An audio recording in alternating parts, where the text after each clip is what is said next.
Welcome to Southerncross Resistance. I am your host, Chris Listen. Today we are rejoined. Is that the word I'm looking for? We'll go with that. Rejoined with Louis Sanchez over in California. How you doing today, mate? I am well. How is you? Really good, man. I've worked my ass off for the last 5 months lifting solar panels, so I'm so good just to be sitting here under an air conditioner and, yeah, just chilling the fuck out. But, That's good. Yeah. What about yourself, man? I saw that there were a couple of fires burning up your way. Is everything all right with you? And I'm fine. I live in the Riverside area, which is like it's like an hour and a half from LA, like 2 hours away from LA. Like I'm so not. There was a fire close to us a couple months ago, but it was. I live up a hill right next to a lake. Oh, so like okay. So you're pretty I'm good. fine. Yeah. No, yeah, it wasn't until the other day when we were talking. I got off Facebook and then I was like, oh shit, he's up in California, isn't he? And yeah, I was just like, fuck it, maybe he won't be able to do it. Like maybe he'll be, in the back of a tent. I'll be on fire. Yeah, just in the back of a tent. Oh no, everything's fine. Like And then when you said about your phone, I'm like, oh, what's happened to his stuff? Like, no, so, yeah. I didn't feel like setting up my laptop because I'm coming from before this call. I was mixing a song for an artist that I'm working with, and then after that, there's a listening party online for an album that I'm in the street team for, and so that got cut off. So I'm over here. I'll listen to the album later after the podcast, but I'm just like I was set, like everything was set up to do like that stuff over over there on the other side of my room, and I was just like, I don't feel like moving things right now. I'm just gonna use my phone and my AirPods. And well, that's what took me so long to get this podcast organized today, because as I said, I haven't used any of this equipment in ages. This is technically the studio, not the main computer that I use. Literally, like, my mouse broke the other day, so I stole the one from in here. My keyboard broke a couple of weeks ago, so I stole the one from in here. And now today it's just like, oh, I'll be fine. I'll just turn on my computer. And then I had to do the configurations and all that sort of shit. And yeah, that's why it's taken me so long to get started today. But anyway. Yeah. Are you on a Mac or PC? PC. Yeah. I don't trust Macs. I don't know why. There's something about it. I think it just falls to, preferences. I can take this apart and I know exactly what goes wrong when it goes wrong. Yeah, I got it. It's funny. All the new shit, so. I understand. It's funny. Room, like, so I'm using Apple AirPods, but I'm doing this off of my Google Pixel 2 XL, and I was mixing on my MacBook Pro, and then I have my gaming PC right next to it. Like, I have everything. Like, I have no allegiance to any side at this point. Both sides, like the Windows, the Android, Apple debate for me has ended when I started doing professional audio work, when I'm just like, you know what, Apple does audio really well, way better than Windows ever can. Yeah. So. Well, when I first started doing editing, the TAFE, which is the school that I learned to do it in, it's almost like, I don't know, I guess a community college or something like that. I don't know what the American equivalent to TAFE would be, but that's where I learned how to do my editing and all that. And it was all on Apple. So many times that freaking thing would crash, and then this would happen and that would happen, that I swore, never again, I'm sticking to my PC, like you get through a 45-minute edit and then suddenly it would crash and then all the stuff would be lost. And you'd say something to the teacher and they were like, did you save it? Nope. And it's like, what do you mean? I just lost 45 minutes of work. Oh, well, you're going to have to start again. Well, I mean, you didn't save it. I mean. Yeah. Yeah, that's frustrating. That is frustrating. Yeah, well, when you're learning. This was happening to me today, right before I was about to mix my my Pro Tools, which is a program that I used to mix on, would not open. And it was like, your iLock is not activated, and so you have to repurchase the key for it, which Pro Tools is $1,000, and I'm just like, I have the key for those. And so I had to restart my computer and clear the PRAM, which is a silly thing that Mac users have to do. And but I got it working. Well, to get the show up and running, and I really didn't want it. Oh no. No. Well, it's more of a sad note, not a bad note, but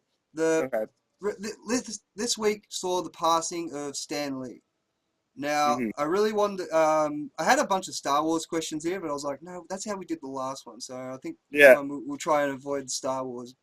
What was your first? How do you feel with the passing of Stanley, and what was your first interaction, for lack of a better term, with with the man, or even what he's created?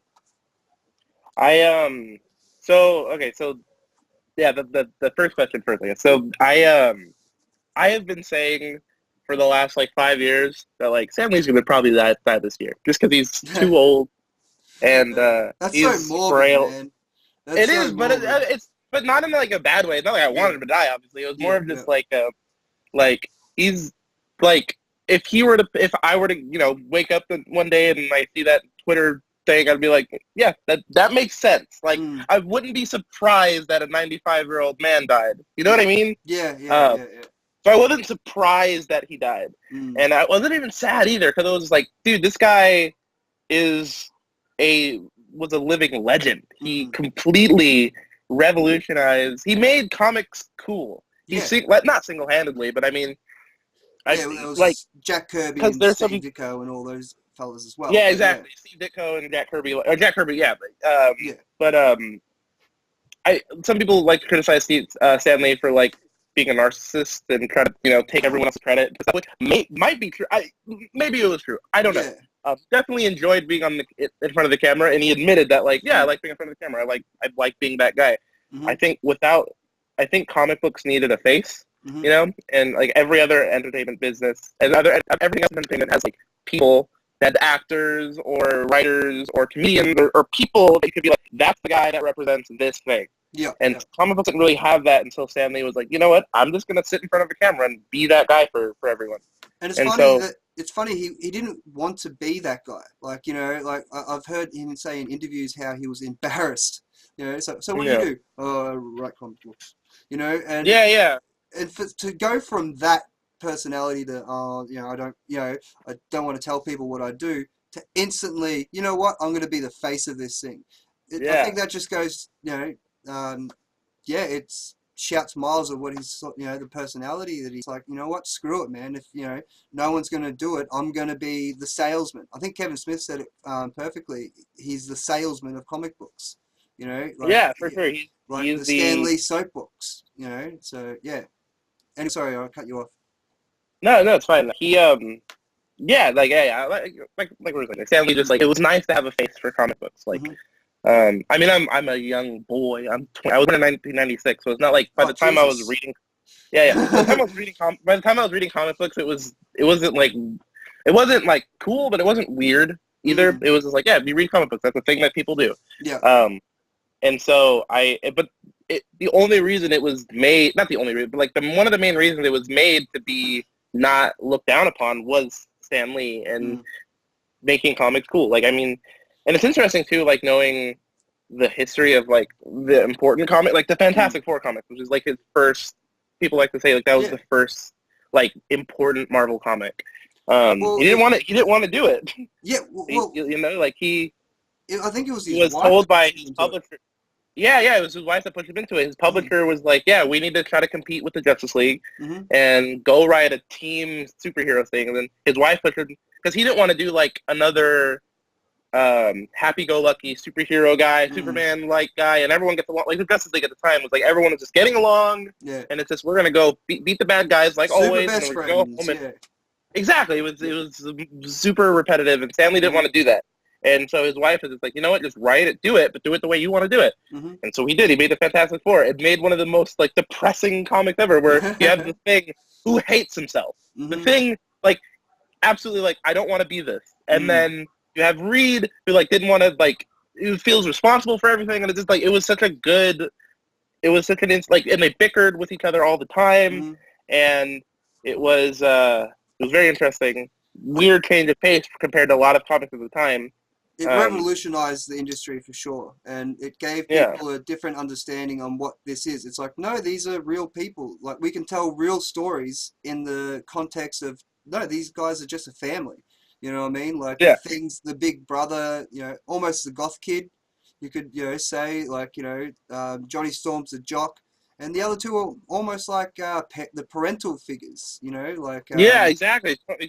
It's totally that's like a family. The Fantastic Four is such a family. And then you also remember like Spider-Man, who's some could say even more influential. Probably, I would say, obviously more Yeah. influential. But Spider-Man's like first comics was him trying to join the Fantastic Four. Oh, was it? Those are fun.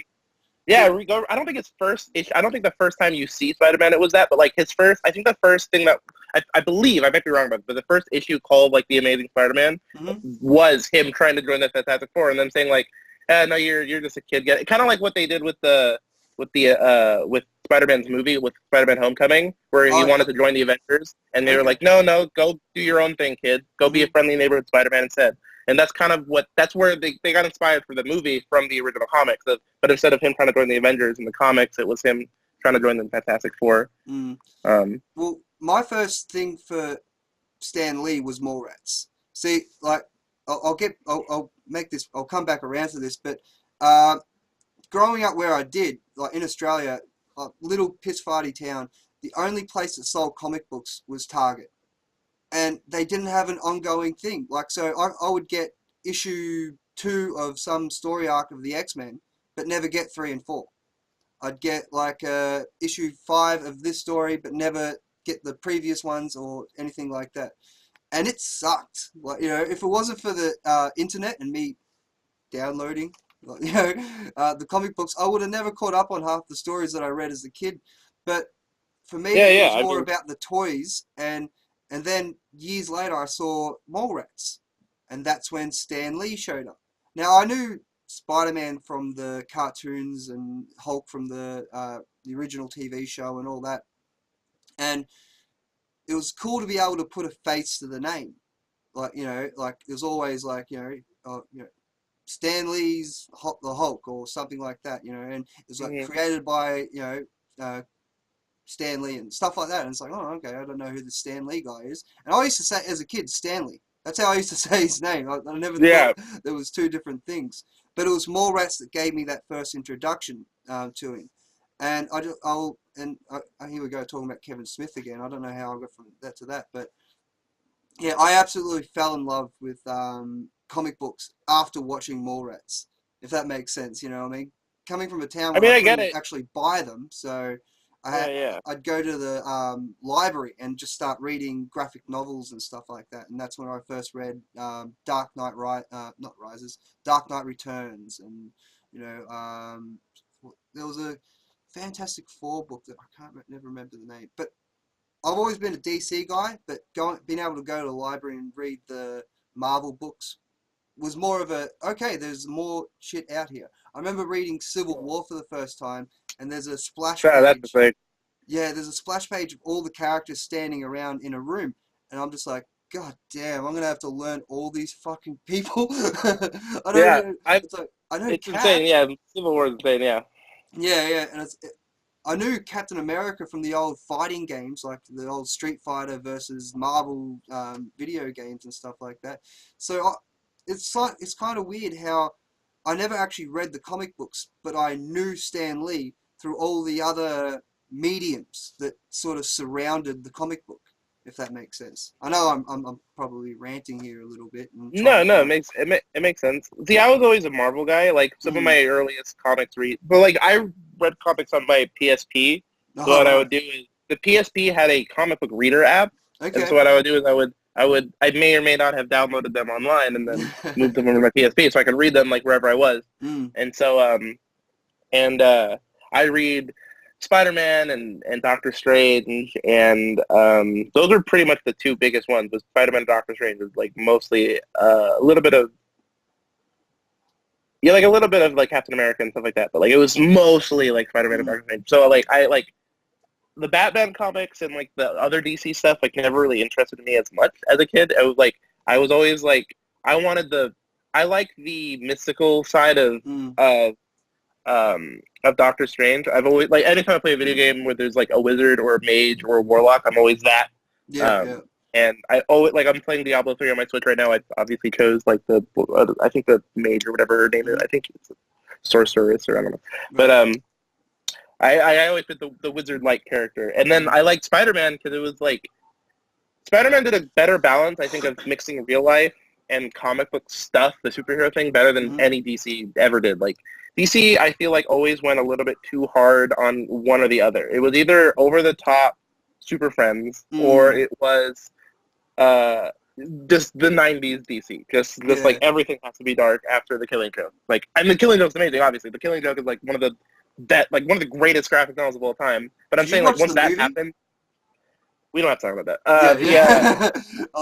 The comic, I'm saying, is it was such an important thing. I agree. The comic book was awesome. That was one of the ones that I read in the library. Like, you know, like, I was probably a little bit too old. I was about 15, 16, so I was probably a little bit too old to start getting into comic books at the time.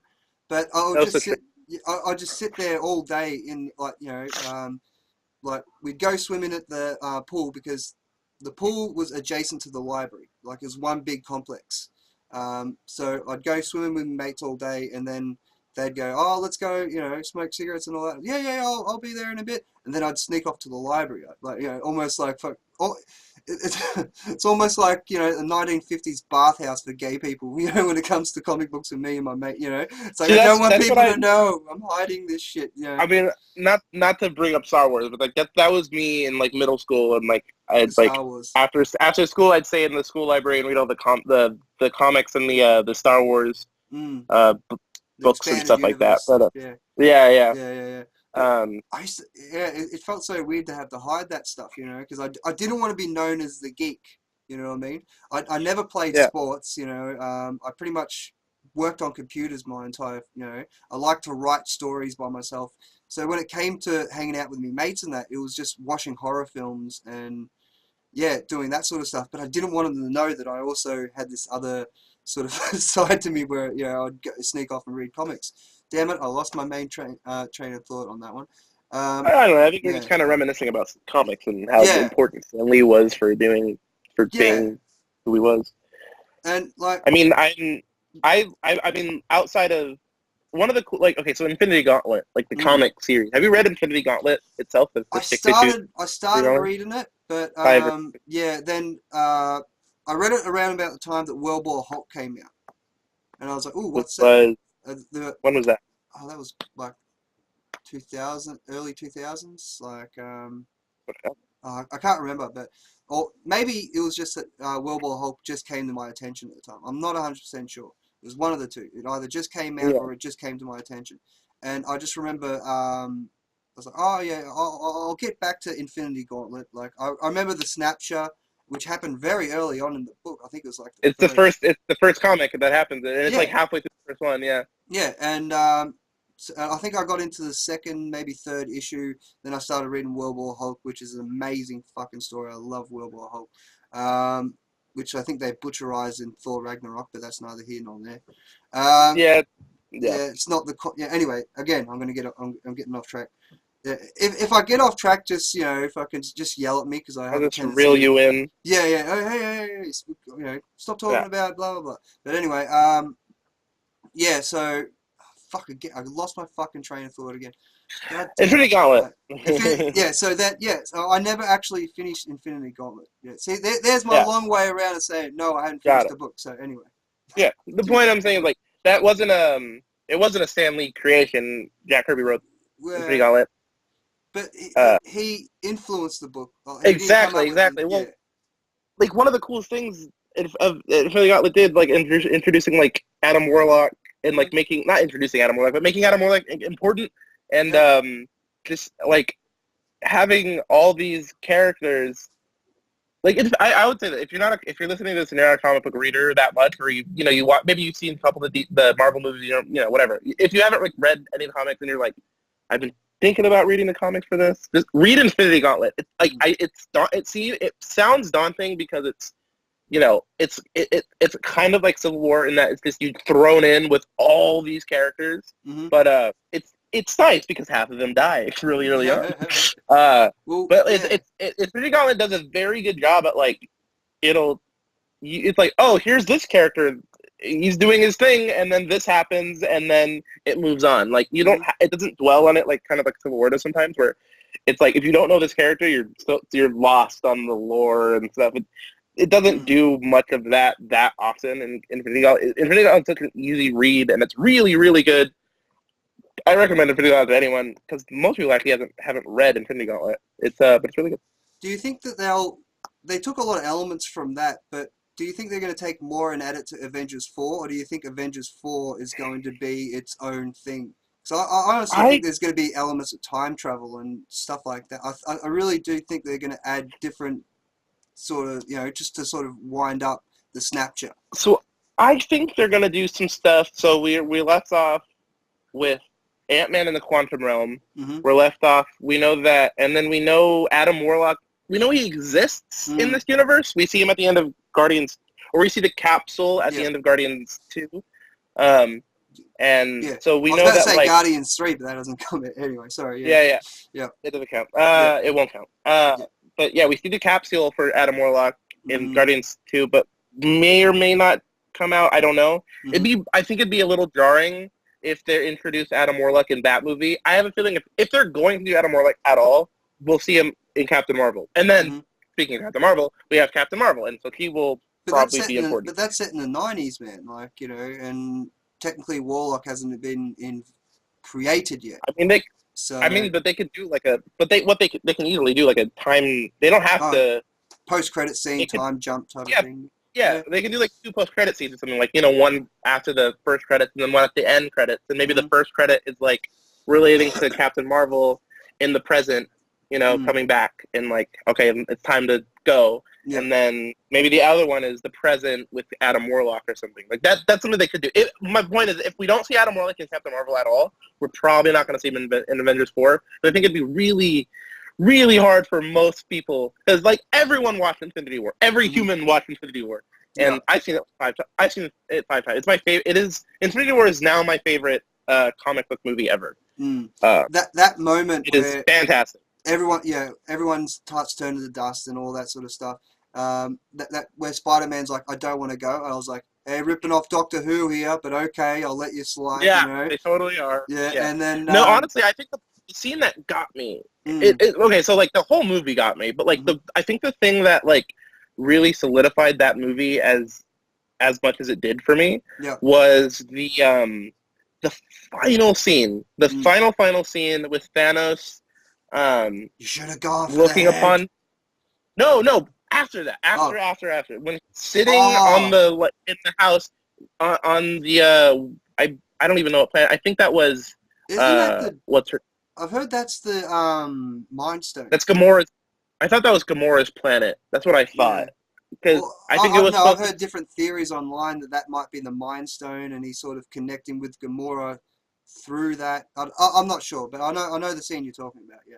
Yeah, not the one with the kid Gamora, but not in that. The one right after that where he sits down, and then the music that plays. You can listen to it on Spotify. Like, listen to the Infinity War like soundtrack because it's fantastic. But the that music, because I'm a music nerd, and so like the music, the way it was composed was as if it was written in such a. I can't even remember who wrote it. I wish I did, because props to whoever wrote this song. It's done in such a way where it feels like a villain song, but it ends upbeat with like a major key, and not upbeat, but it ends kind of on an up note in a major key, and then it ends with Thanos smiling, and then the black screen, because the point is Thanos won, and so it's that scene when I watched it in theaters like screwed with my head so much, because it was like.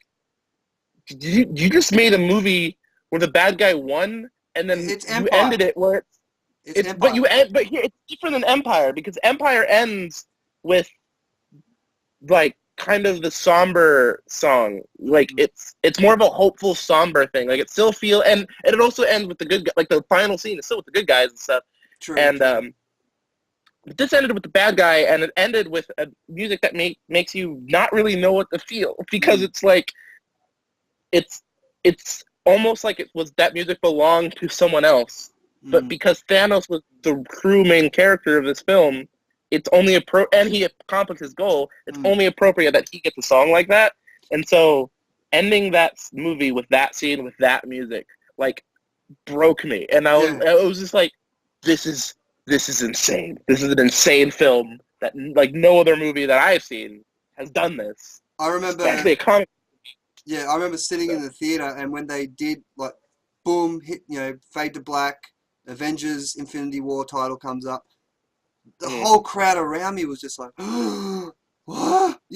They ended the movie like this? Like, I was it felt like the theater got, like, sucked, like, all the air got sucked out. Yeah. And there was a woman, I think one of the, I don't know, second or third time I saw it, I think I saw it 3 times in theaters. I think the second time I saw it in theaters, there was a woman behind me, and he was, like, hysterically crying, like, completely, like, her family had to, like, console her and calm her down, because he was just like as if he just watched her, like, brother get murdered in front of her. Like, that's what it looked like. Yeah.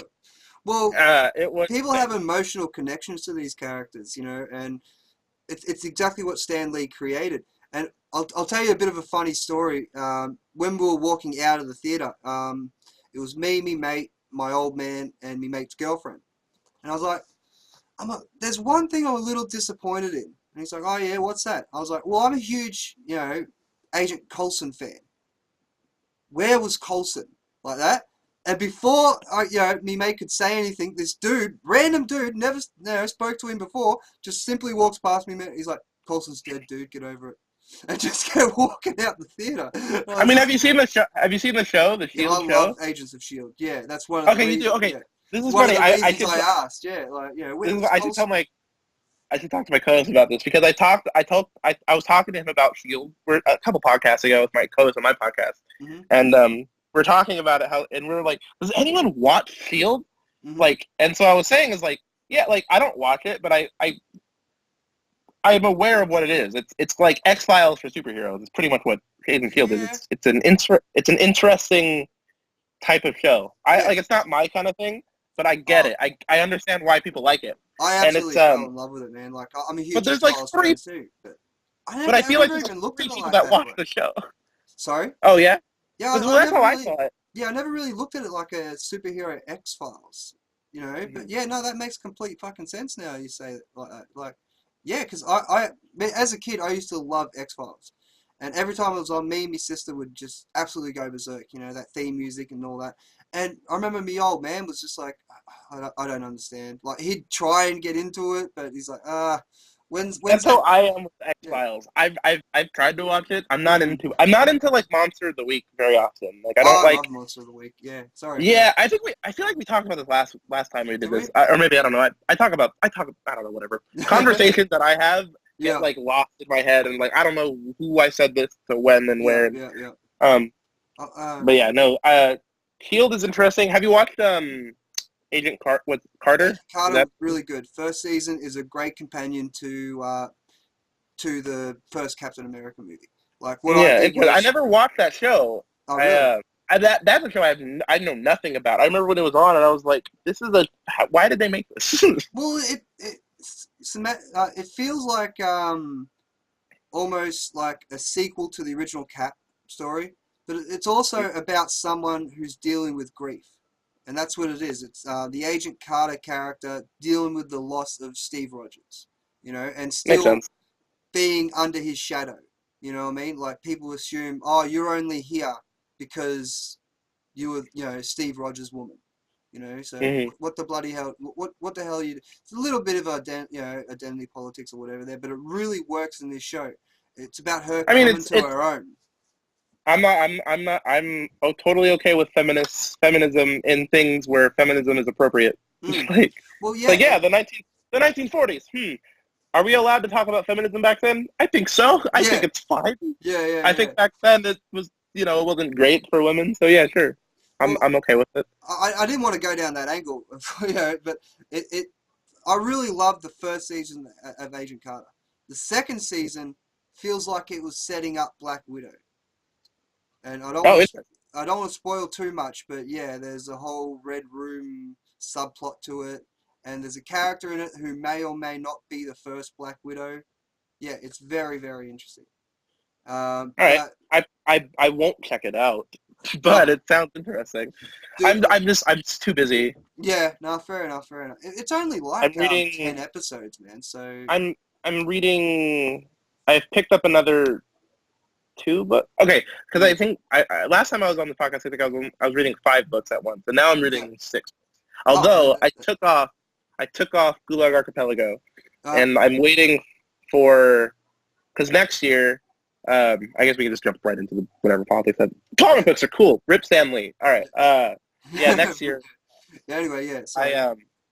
yeah no, next year the I don't even know what and the anniversary edition of the Gulag Archipelago is coming out, Mm, and Jordan Peterson did the forward to it, which he yeah, I did on heard his about that. channel and he read it out. Hmm.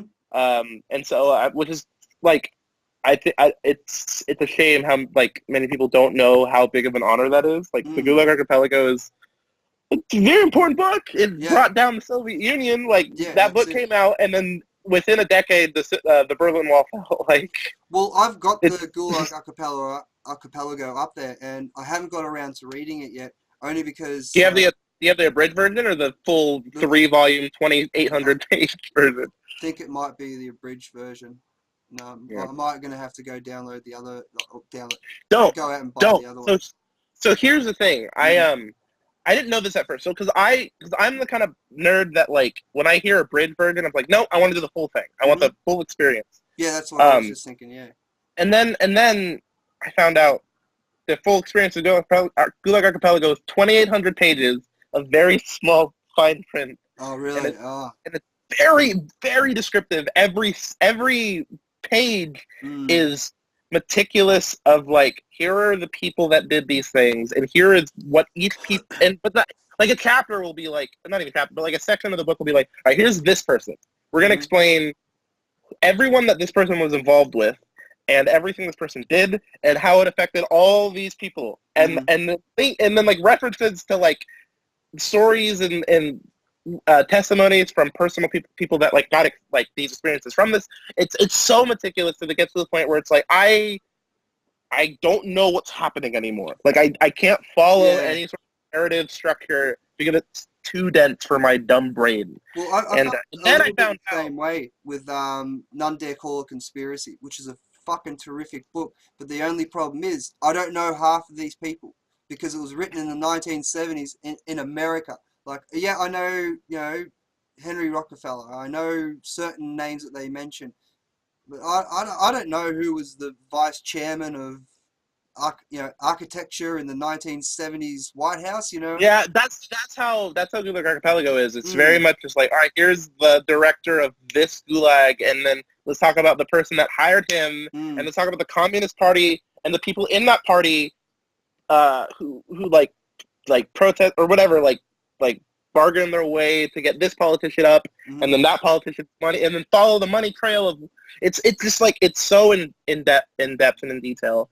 And then I found out, and Jordan Peterson talked about this on I don't remember when, but relatively recently, or maybe he talked about this before, or but this I heard this and it shot in my brain that like, oh, Solzhenitsyn, the author, Alexander Solzhenitsyn, the author of Gulag Archipelago, he condoned he like what I don't even know christened I don't know the right term mm. the abridged version. Like he approved the abridged version. Like when Okay. they made when they wrote the abridged version, it was Alexander Solzhenitsyn like read the entire thing, like went over it and was like, yeah, I approve of this version. Oh, And so okay. Yeah. it's like you could do the full version or you can do the shorter one that the author himself says go read this one. Mm, So I'm just gonna do the next year when the anniversary edition comes out. I'm just gonna get that, and yeah. I think it's still pretty long, but it's not 2,800 pages or whatever. It's not impossible because Zulu Archipelago in its entirety is an impossible book because Well, this year it's 3 books. yeah, this year alone, I've actually read. I worked it out the other day. I think it's about 6 to 7 books.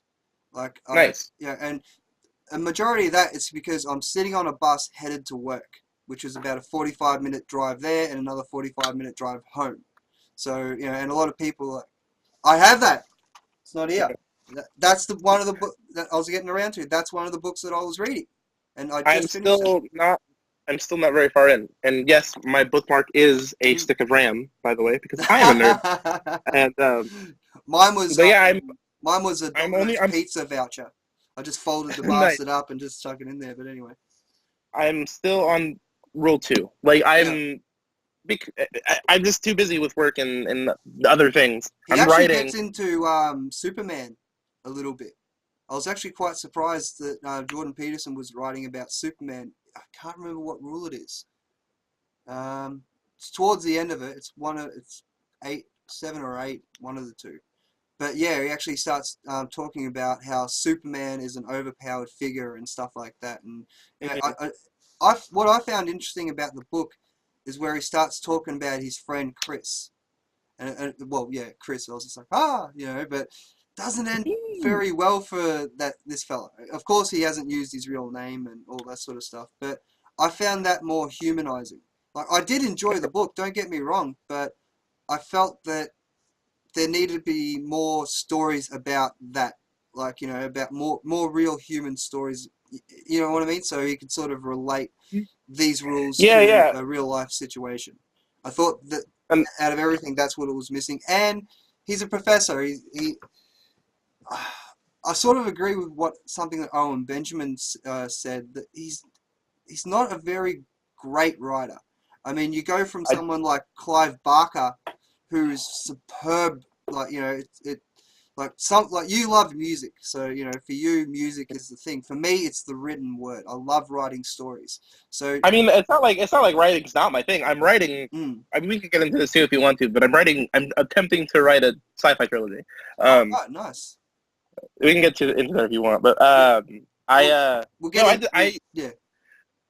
don't even. Do we want to get into the Owen Benjamin thing? Because like no, sure, man. Like, let's talk about the Big Bear. All right. Okay. Because I remember you said something in the messages that you wanted to get into something about this, and I was like, yeah, sure. Before that, I just want to say like about Jordan Peterson's writing. I think Jordan Peterson is an amazing writer. Like the problem with Jordan Peterson's writing is that it's so remember how, because you have to remember how Jordan Peterson talks when he does his lectures. It's extemporaneous. He thinks and then he speaks and then he thinks and then he speaks. It's not like he's not organizing or he's not organizing like an entire speech. He's not writing out what to say. He's thinking as he goes along and interacting with the crowd and like figuring out a way to think on his feet. And that's why like a lot of criticism from everyone who criticizes Jordan Peterson is always like, how dare you say this thing? It's like, did he say that, or is he's just thinking like, how dare you think? How dare you think out loud? It's like that Vice piece where he's talking about makeup in the workplace and stuff like that. Exactly, perfect example of that. It's like he was asked a question. Hey, what's the possible solution to this? All right, here's a possible solution to this. How dare you say that women are blah blah blah? It's like, I answered your question with a possible solution. I don't say I agree with it. I'm just saying it's a possible solution. All right, Big Bear. All right. So I don't know how many of your listeners like are also unbearable. I actually have a few. It's quite strange. And usually when I do a podcast, I do share it on Unbearable News, and I have written articles for those guys. So yeah. Some of them, you know, some of them listen, some of them don't. So to keep you and your podcast safe, my opinions are probably not the same as your lovely host over here. Okay, I love Owen Benjamin. Thanks for the save, man. I love Owen Benjamin. I'm still a patron of his. I still don't donate to him monthly, like on his Patreon. I don't really watch him as much anymore. I still sometimes do, but I don't like catch it as like I used to, like every day type of thing. There's too much. There's too many things for my brain to focus on, and so that one kind of got chucked out. But oh man, Owen Benjamin has gone on a tirade this last month or two of just alienating himself from everyone that could possibly be his ally. And I feel like the dumbest thing he could do is try to go after Jordan Peterson. And because going after someone like Peterson alienates you from people like Dave Rubin and Joe Rogan and all the other, like the entire intellectual archetype. And like Owen Benjamin should, I think because he's smart enough and I think he's wise enough and and funny enough and like insightful enough to fit into the IDW like all these other guys, like Crowder and everyone else. I think he belongs there, but he keeps like criticizing people, and not even criticizing. It's more of what it's going beyond a comedian making fun of something. It's. I wish I had an example pulled up right now because I didn't think we were going to talk about it right. No, that's right. But I'll see him like I feel like what's happening with Owen Benjamin is I think he's falling into his own. I feel like he's starting to. His comedy is sucking in on it. It's like going in on itself. He's starting to like. Because what I like about Owen Benjamin is that he goes farther than like any other comedian right now, and he's willing to push that boundary, and I love that. Right, I'm totally fine with that. The problem, what's happening is he's trying to do that with everything he sees. It's like, hey, look, a butterfly over there. I'm gonna go make fun of that butterfly over there. It's why? Or you could just say, hey, look, a butterfly over there, and then move on. Like, you don't have to. He's starting to just like, it's almost like it looks like paranoia almost, where it's like he doesn't believe, like he thinks that like people are gonna start attacking him, so he just instantly starts making fun of everyone, and then it just alienates himself from everything, and it's frustrating. The day that he does that with Crowder is the day I think he's done. I think the only thing that's keeping Owen Benjamin alive right now, not alive, but like in some sort of, not mainstream, but in some sort of community like that. Like, he'll always have his own unbearables, and like, I'm not saying I'm not one of them, but like, he'll always have his tight community like that. But I think the only thing that's keeping him, I think the last barrier that he has, or last bridge that he has, is a better term, to like get him outside of his own little cult that he's starting to create, is Crowder. And as soon as I see him, if I ever see him criticize Crowder or go after Crowder like he has with like Peterson, he's done. He's done. There's no way. It's not. To defend him, like I've been listening to his shows for. Actually, I honestly thought that he was just a technician on Crowd. Like, then I saw him show up on Joe Rogan, and I was like, why has Joe Rogan got the technician from Crowder on here? I don't understand. I didn't know anything about it, and I was, oh, he's a stand-up comedian. Oh, he was just guest hosting that thing. Oh, okay, well, this makes a bit more sense now. Then I started watching his live streams and stuff like that. I think he feels, in a sense, he's hearing the other side of the argument, and there's a lot of criticisms that can be put against people in the intellectual dark web for, like, recently Jordan Peterson made that Democrat video. Have you seen that one? I have. I've seen it. I guess to put in perspective of my thing with Peterson before we continue, as I think I said the last podcast, I have watched everything he's ever done online. I have, I believe, 3 videos queued up on my laptop right now of interviews and lectures that he did this week. That and literally every single day I'll do this. I will go on YouTube, type in Jordan Peterson, and then filter it by uploaded today. And whenever one has more, like the most views, kind of, because those are the ones that are usually real or like not just re-uploads, I'll watch. I watch everything he does. Everything, every word that he utters and is put online, I will watch.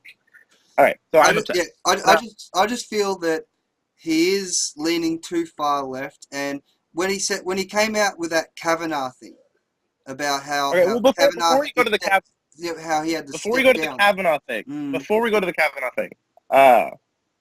let's just stick with the Democrat thing. I feel like the Democrat video. All right. Okay, you say he's moving too far left. Well, listen, he always has been left, right?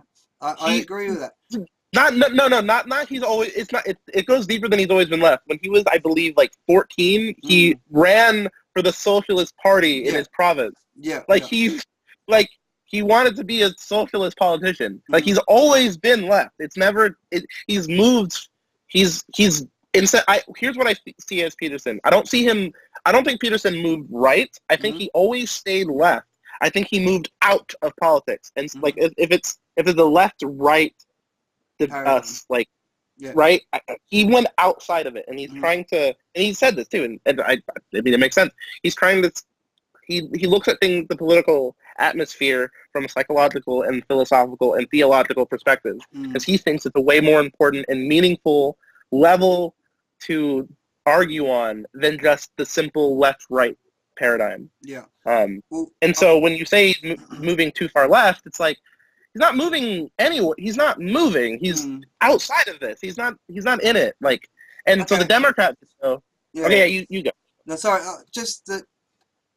Yeah, he actually did like endorse a one of those Democrat videos, and honestly, my breakdown of it was just like, this is very socialistic, you know, like, you know, and I'm trying to come up. Okay, we'll move away from that because I really don't have a good argument right now. Because he has always been left, and I understand all that. So okay, I'll talk about the Democrat video then, because the Democrat video I think is really important for people to understand. Because I feel like Jordan Peterson and I'll talk about this too, but I feel like Jordan Peterson fans become more of a cult than Owen Benjamin fans have become more of a cult than Peterson fans, which is coming from one of the cult members of Jordan Peterson. Yeah. So I know what I'm talking about. The Democrat video that Jordan Peterson made was a correction to an actual Democrat video, right? There was the Democratic Party made a video. He says it in the video that they sent him the clip. He didn't get it randomly. They sent it to him. So. Yeah, they sent him the thing, and he was like, this is wrong, maybe do it better, and they didn't. And so he was like, okay, here's what I think would be a better message than what you guys are selling. And he's been saying this forever. He's been saying that the Democratic Party has completely lost what it's supposed to be. He's always said from the beginning, you can watch his lectures all the way back to I think 96 is when he did the Harvard lectures. They're on YouTube. You can watch them. Yeah. I've been talking about like there's a spot for the left and there's a spot for the right, right? The left needs to exist, and they need to be powerful, and they need to be important and bolstered, and there needs to be a large following of the left to keep the lower class of people, the poor, the working class, mostly the working class, like to keep them from getting screwed over, because hierarchies like to put people on the bottom, and those people, when they're on the bottom, they like to go further and further down, and that will destabilize any society. Is when you have the poor, if the poorest of the poor become super poor, and then there's a huge gap between them and the next person above them, it only creates instability in your society. All right, so he's always said this, and then he's also said the importance of the right is we need to keep the hierarchy though. Just because the hierarchy is making people poor, it doesn't mean we can just get rid of the hierarchy entirely. There's a set of traditions and a set of values that have existed throughout all of time, like all the way back to lobsters. Like the hierarchies exist, they are real, and they need to be preserved because there's no getting rid of them. And so there's the point of the right is to say, hey, look, these traditional values are important. They're there for a reason. We're not trying to just stamp down our foot onto your neck saying, believe what we believe.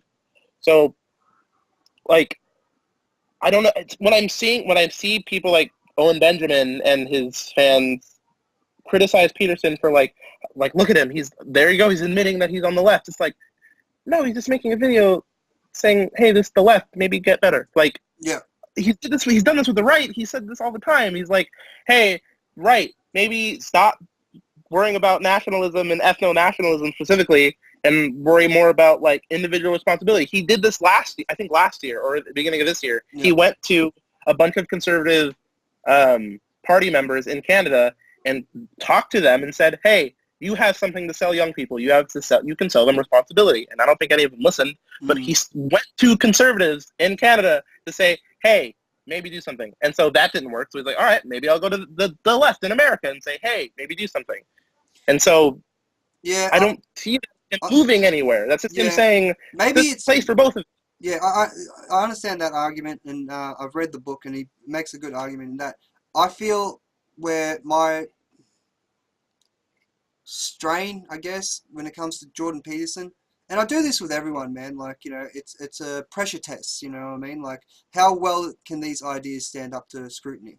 And I think to go back to Kavanaugh, it's when he said that Kavanaugh should step down. It's like, no, he's against a mob. That's not what he said. He did say that. He said that he should resign. That's exactly what he said in his tweet. He said, okay, I wish I can. I'm going to pull up the tweet exactly what he said, because it is So sorry for everyone for this camera situation. Oh, my phone is burning up. That's fun.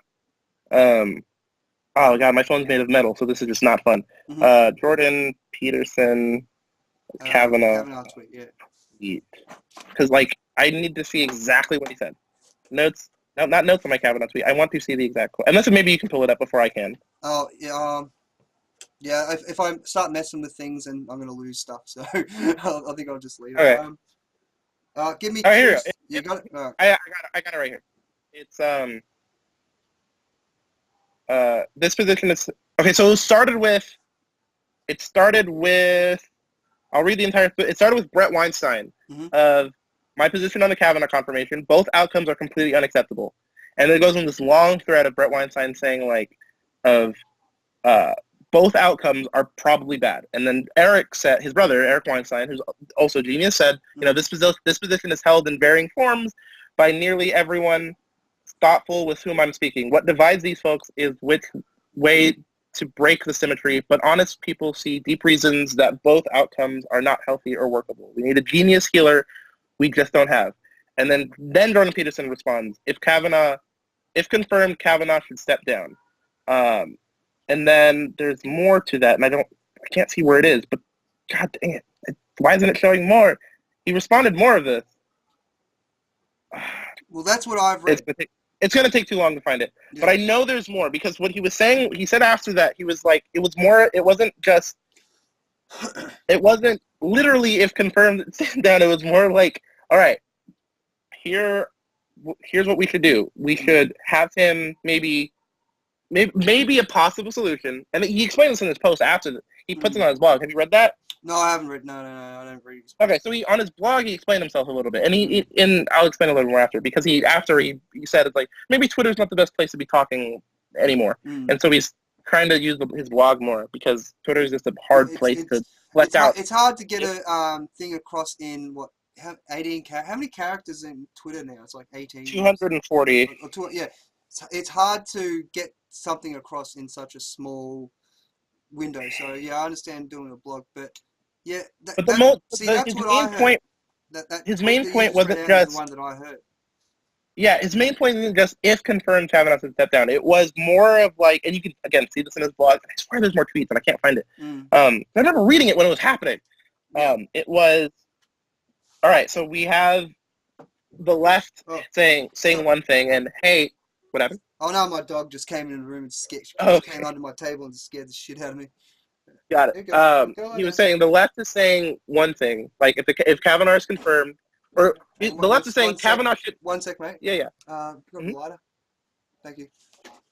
Sorry, I've been sitting here for an hour and I realised I haven't had a smoke and I don't have any lighter, and I didn't want to interrupt the podcast, so I just got to go. Anyway. Sorry. The left. Listen, he was saying that the left is saying. I don't think that Kavanaugh did anything wrong. Like, no. Okay, but that's not the point. That's not the point he was making. The point he was making had nothing to do with whether or not Kavanaugh did anything right or wrong. It was, all right, here's a possible solution to fix both, to maybe appease both sides. Is because the left doesn't want him confirmed, the right wants him confirmed. All right, the left wants him to go to jail, and the right doesn't. The right wants him to stay there. It was a fucking lynch mob, man. Like fucking. So he said maybe a possible solution would be Kavanaugh gets appointed, but then steps down, because then you have the confirmation of the right saying, yes, the trial is fine. He didn't do anything wrong. He's allowed to be in this position. And then Kavanaugh himself says, my position is too heated.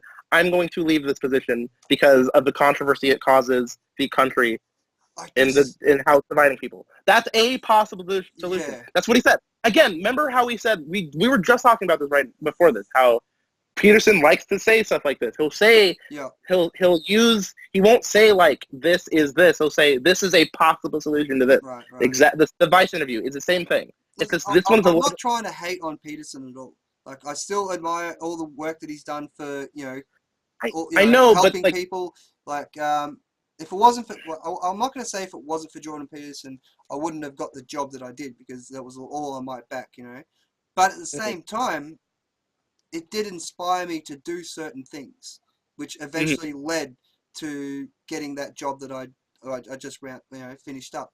And at the end of the day, I do have a lot of respect for him, but maybe that's the problem. Maybe the problem is this whole stopping, thinking, and saying, "Hey, here's a solution." I think that probably gets him into a bit more trouble than. Why? Why shouldn't he be able to say this is a solution? Because does he have to be able to say this is the solution, or just not speak on a subject?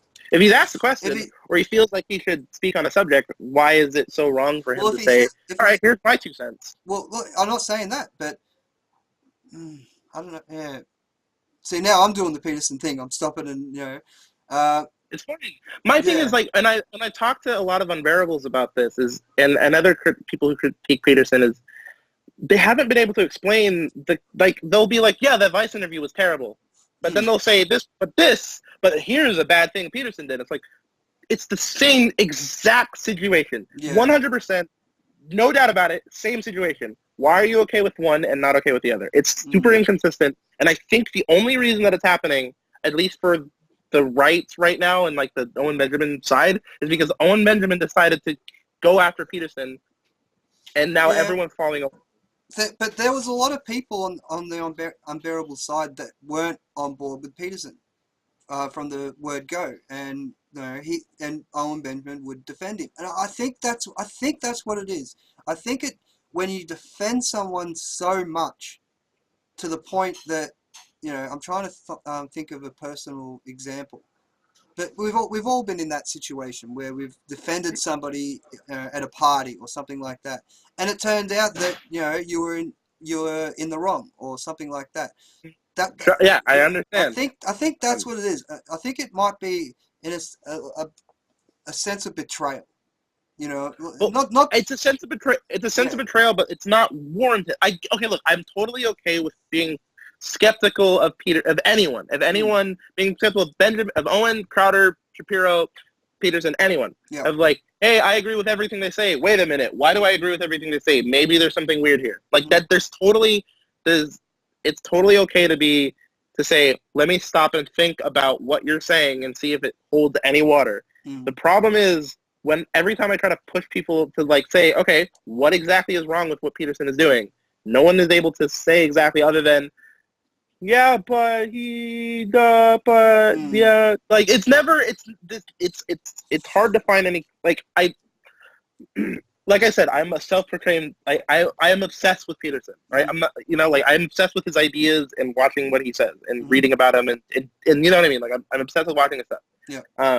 But there's this saying that I didn't come up with, but I've used it plenty of times on the podcast. I don't think I mentioned it last time, but he does stand on the shoulder of giants. He does, like, all of his works, with the exception from even Maps of Meaning, taken from other. I haven't read, but I have watched all the Maps of Meaning things. Like I think I said to you last time on the podcast, I literally sat down and downloaded every year, like 2006 lecture 1, then 2017 lecture 1, and then I'd line those three up back to okay. So I already talked about that. So I get where you're coming from, but I think he stands on the shoulders of giants, and I feel that it's the whole thing that the left does all the time is to put somebody on a pedestal. I don't think anybody should be on a pedestal.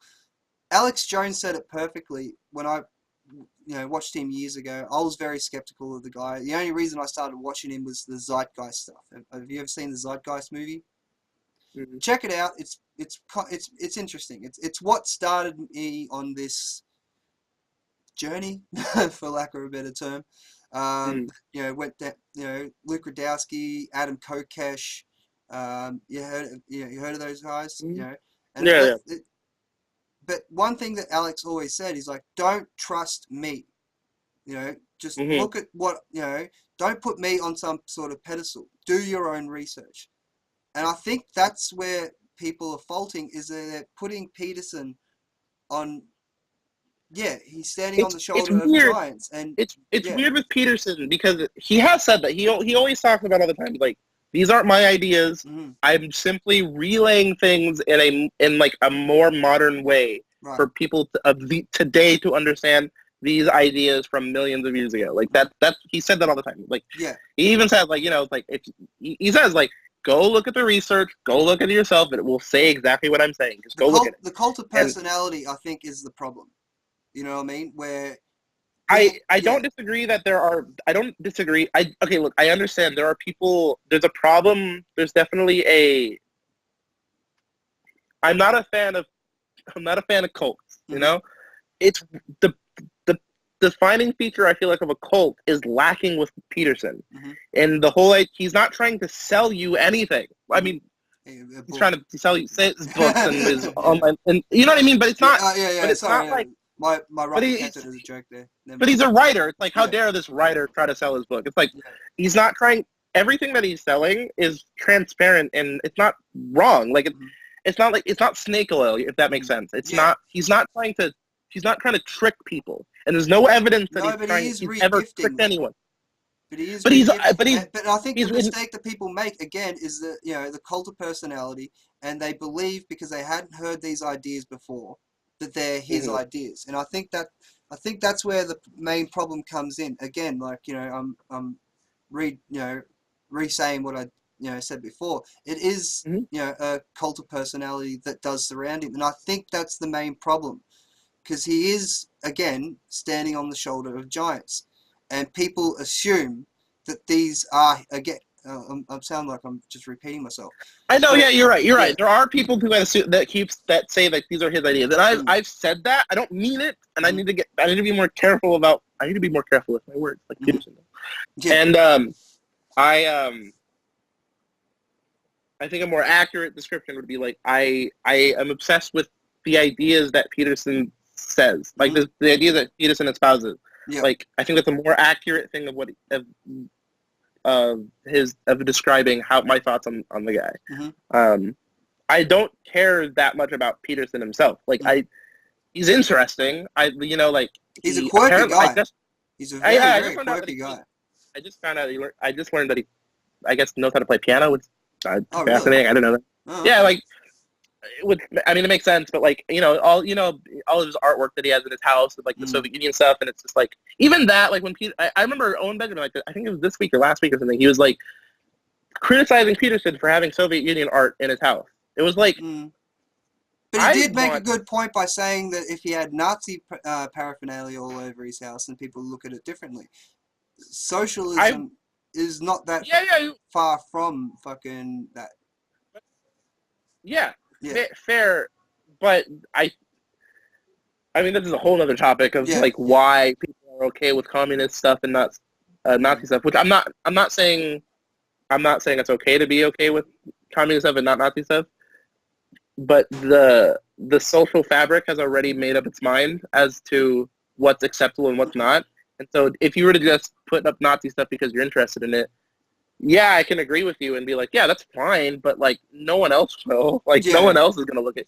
And so like the safest course of action is to like look at. And besides, Peterson is way more interested in the Soviet Union stuff than Nazi stuff. Like he's admitted it. Like he's way more interested in like why that was so detrimental to like the Earth, the 100 million people died. Like why are those ideas more compelling than the Nazi ideas? And that's what he finds way more interesting. So it makes sense to put that stuff up the wall. Like I want to get like, I've always been interested in weird propaganda art and like racist. I've always wanted to get like racist characters of black people and like it's just something that I think is interesting. Like it's wrong to put that in my first documentary that I ever made was about Edward Bernays, who he's the guy that coined the term propaganda. Like and go check it out. It's called The Godfather. Godfather of Propaganda, Edward Bernays. It's on my main channel. Everyone keeps saying that I'm putting on some voice, but I was like, no, I was just trying to be dramatic. Like, that's not my normal voice, of course, but when you're doing this sort of stuff, and I get it. But I've done voiceover. Yeah. I've got some weird, stuff hanging up on my walls. Like, I'm again obsessed with propaganda. I see it on the news all the time, and one of the reasons I like doing this podcast. You right, mate? I have this thing right here. This is the Action Bible. Okay. This is a graphic novel of the Bible. Right. Right. Okay. This is the kind of garbage that I like. Like it's a mixing two things that I find interesting. I'm not like the most. I'm religious in the same way, in a lot of the same ways that Peterson is. A little bit different, but in a lot of the same ways he is. Yeah.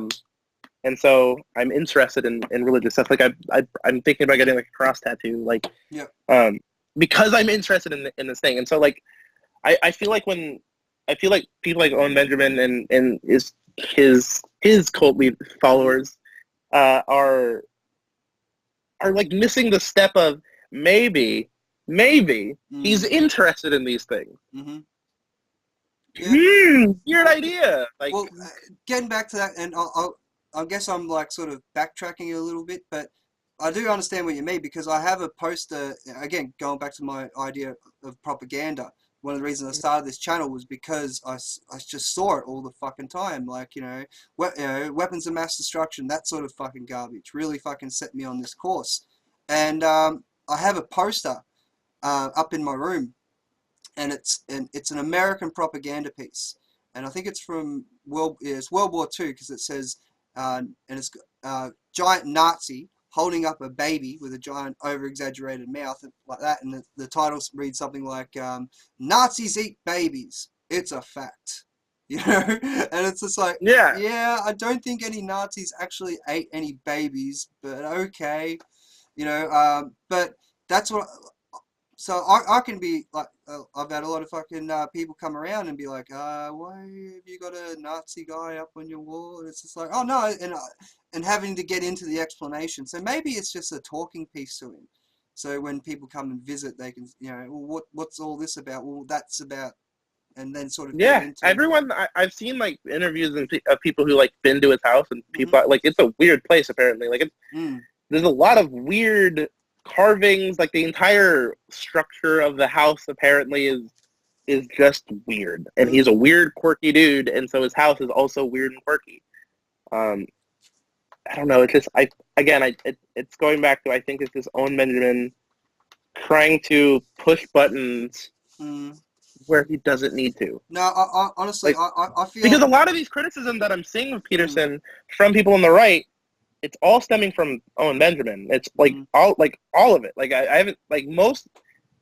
It's rare for me to see someone on Vox has also done a few criticisms against. No, on the right, I'm saying. On the right, I'm saying. Oh yeah, no, Vox. It's rare for whatever his name is. He's been on. Yeah, he's been on Stefan Molyneux's show. And, okay, I don't know. He's very critical of Jordan Peterson as well. So I think a majority of that comes from Vox Day. Maybe I'm saying what I've seen, the majority of what I'm saying is from Owen Benjamin's crowd. Yeah. And anytime the circles we're swimming in, you know what I mean? It could easily be, but it's frustrating because all of the points that they have is simply regurgitating what Owen Benjamin has already said. Right. Another thing another thing too, just like some other criticism I have of Owen lately is not even lately. It's his fans are really annoying. Oh really? Man, they're mean. They're mean, and so are Crowder fans too. Like I'm not saying I'm definitely a conservative boy. You know what I mean? Like I have a lot of conservative politics stuff, but like and I'm not saying that anytime the left says, like when the left always says, when people on the left say like people on the right are always harassing us, it's like that's probably not true. Like it usually isn't. Usually just people trying to have a conversation, and you just happen to disagree with their politics. That being said, goddamn, I am harassed by these people all the time. Like it happens. Owen Benjamin's fans are terrible. They're all like not all terrible. They're a lot of them are.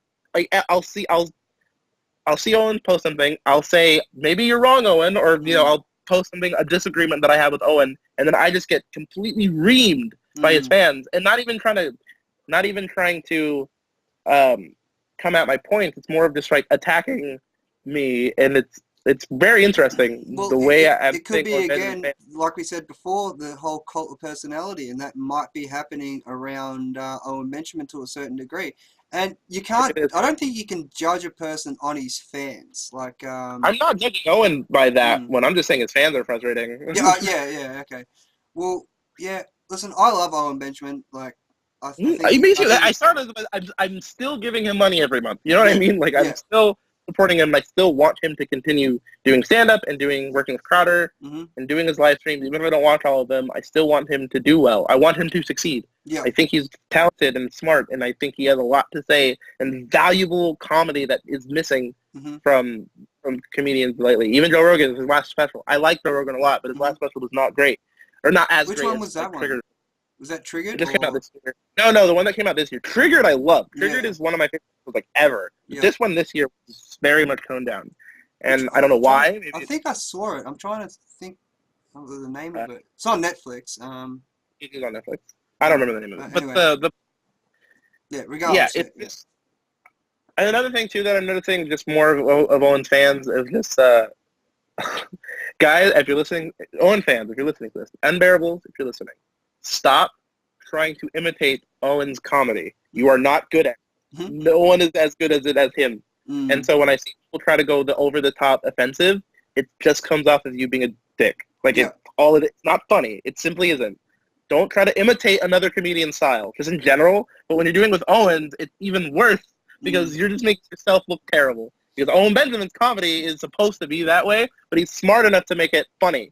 Yeah. It's like it's so annoying when I see like Owen fans who's like, again, try to make jokes and it's just like these aren't good. And I've noticed this like ever since I joined the Facebook group for the Unbearables Facebook group, like the memes that they share is like not good, man. Like you think they're offensive and they're not at all. They're just very, very tame. Yeah.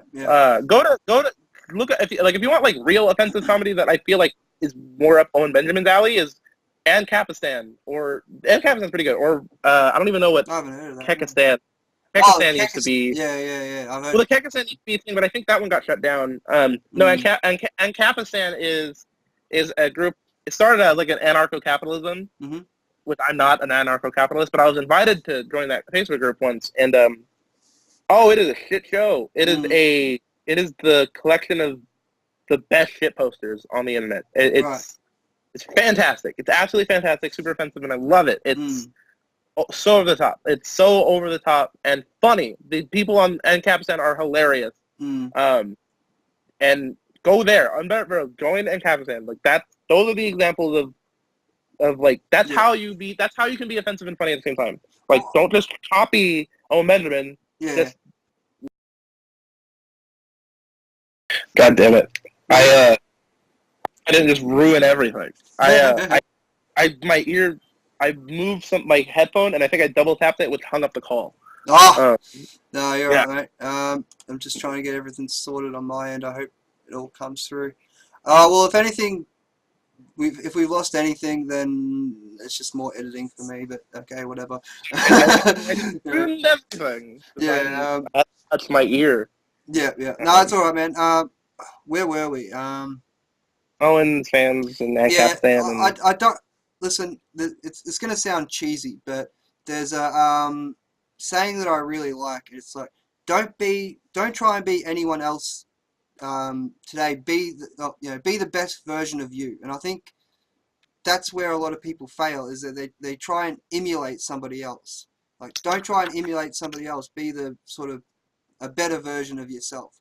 And I think Dr. Peterson's it's rule 4. It's rule 4. Compare yourself to who you were yesterday, not to who someone else is today. Yeah, I think, but yeah, that's sort of this where I'm going with that. But a lot of people, and I've been guilty of this in the past. Like as I said, that propaganda documentary. I sound like Alex Jones. You know what I mean? I'm doing the gravelly voice, and I didn't even realize it at the time. It's like no, because that was my influence at that time. So trying to this podcast is sort of me trying to be me, and it's not me trying to be Alex. It's not me trying to be Owen Benjamin, because I'm not that funny, and I rarely get that angry. Like so I can't get. You don't get angry. That red. Yeah, exactly. You don't have that thick neck. Yeah, exactly. I need to start working out so I can just just start doing that sort of shit. But Probably fun. but things do frustrate me. There have been times on the podcast where I have yelled and I have gone off at something, and and it's like I've had to stop myself, and I'm like, am I genuinely getting angry at this, or Mm-hmm. am I trying to emulate somebody else, aka Alex Jones? And so I've had to sort of pull back and say, well, I want to put myself out there. I don't want to try and be somebody else while doing this thing. And I think a lot of people online, and it's the anonymity of being online, you can, in a sense, yeah, that might be a picture of you, yeah, that might be your real name, but this attitude, these words aren't your own. You haven't thought of them yourself. You haven't, come up with your own Yeah, that's saying. totally. You're I imitating, and imitation's a I've great kind form of of flattery, but it's always yeah second yeah. gear, if that makes I've sense. actually kind of come face to face with like an identity crisis online of Mm. on Instagram specifically. Like I'm trying to move more, into a more. I want to like I'm moving my audio career is moving into a more professional direction, Oh, nice. which is nice. Yeah, It's man. nice. It's cool and exciting things on the future possibly. Yeah, But buddy. but that also requires me to then play the part because Mm. because here's my thing is I've always been. It's interesting me going into like something like the entertainment business. One, being a conservative, and two, being just me. Mm-hmm. I don't like playing games. I don't like faking. I don't. It's not. I'd rather just be genuine and just say like, this is what I like or this is what I don't like, and just Yeah. be honest about it. And so the idea of like having like move like my Instagram for it's a little thing, but like when I'd go to LA and do gigs out there or something like that, and I'd meet someone and they're like, oh cool, it's exchange content info. What's your Instagram? Mm-hmm. That question always frustrating because it's like I don't want to give them my Instagram, but it's like yeah, it's at awesome MGY. It's has nothing to do with audio at all. It's just a bunch of random pictures. But if you want to talk to me there, you can. Like it's Yeah. and so I was like. But it's like, okay, do I want to shift this? And do I want to shift this account and make it like not me anymore and make it just professional, or should I just make a new one? But then at that point, I'm splitting my personalities, and so it's like it's a little thing, but it's really like been on my mind lately. The best thing I think you can do is just to be true to yourself, and like, yeah, it's good to be professional. Going back when I first started out the solar farm, I was like, all right, no conspiracy theory talk, no political talk. You know what I mean? If that, yes or no answers, and something happens, oh sorry, like try not to swear, And honestly, like I was like, one of the main things was like no conspiracy theories. Like you'll get lost down the rabbit hole and people think you're crazy. No, you're out there to work. Rah, rah, rah. By the time I got 3 months in, like it was almost like I was holding my breath. You know what I mean? And then when finally something happened, and it had nothing to do with even a conspiracy. We're talking about aliens and shit. Like it's something totally fucking random. Like so this one guy reckons that the whole pyramid sort of chariots of the god type of thing. He was bringing up, and I just couldn't hold it in anymore. And it's like. And I went on for about a 45-minute tirade on the bus, and then when we were putting up panels, I was still going to the point that my boss, who's a Scottish boy, was like, "Jesus fucking Christ, Dark Knight, could you just shut the fuck up?" Oh yeah, by the way, they gave me a nickname at work, which is Dark Knight. And I'm like, sweet, I'll take that, man. Anytime I get to be able to call Batman, it's fucking awesome. So yeah, I still think there might have been a bit of a joke that I wasn't aware of behind it. So who knows, man? Whatever.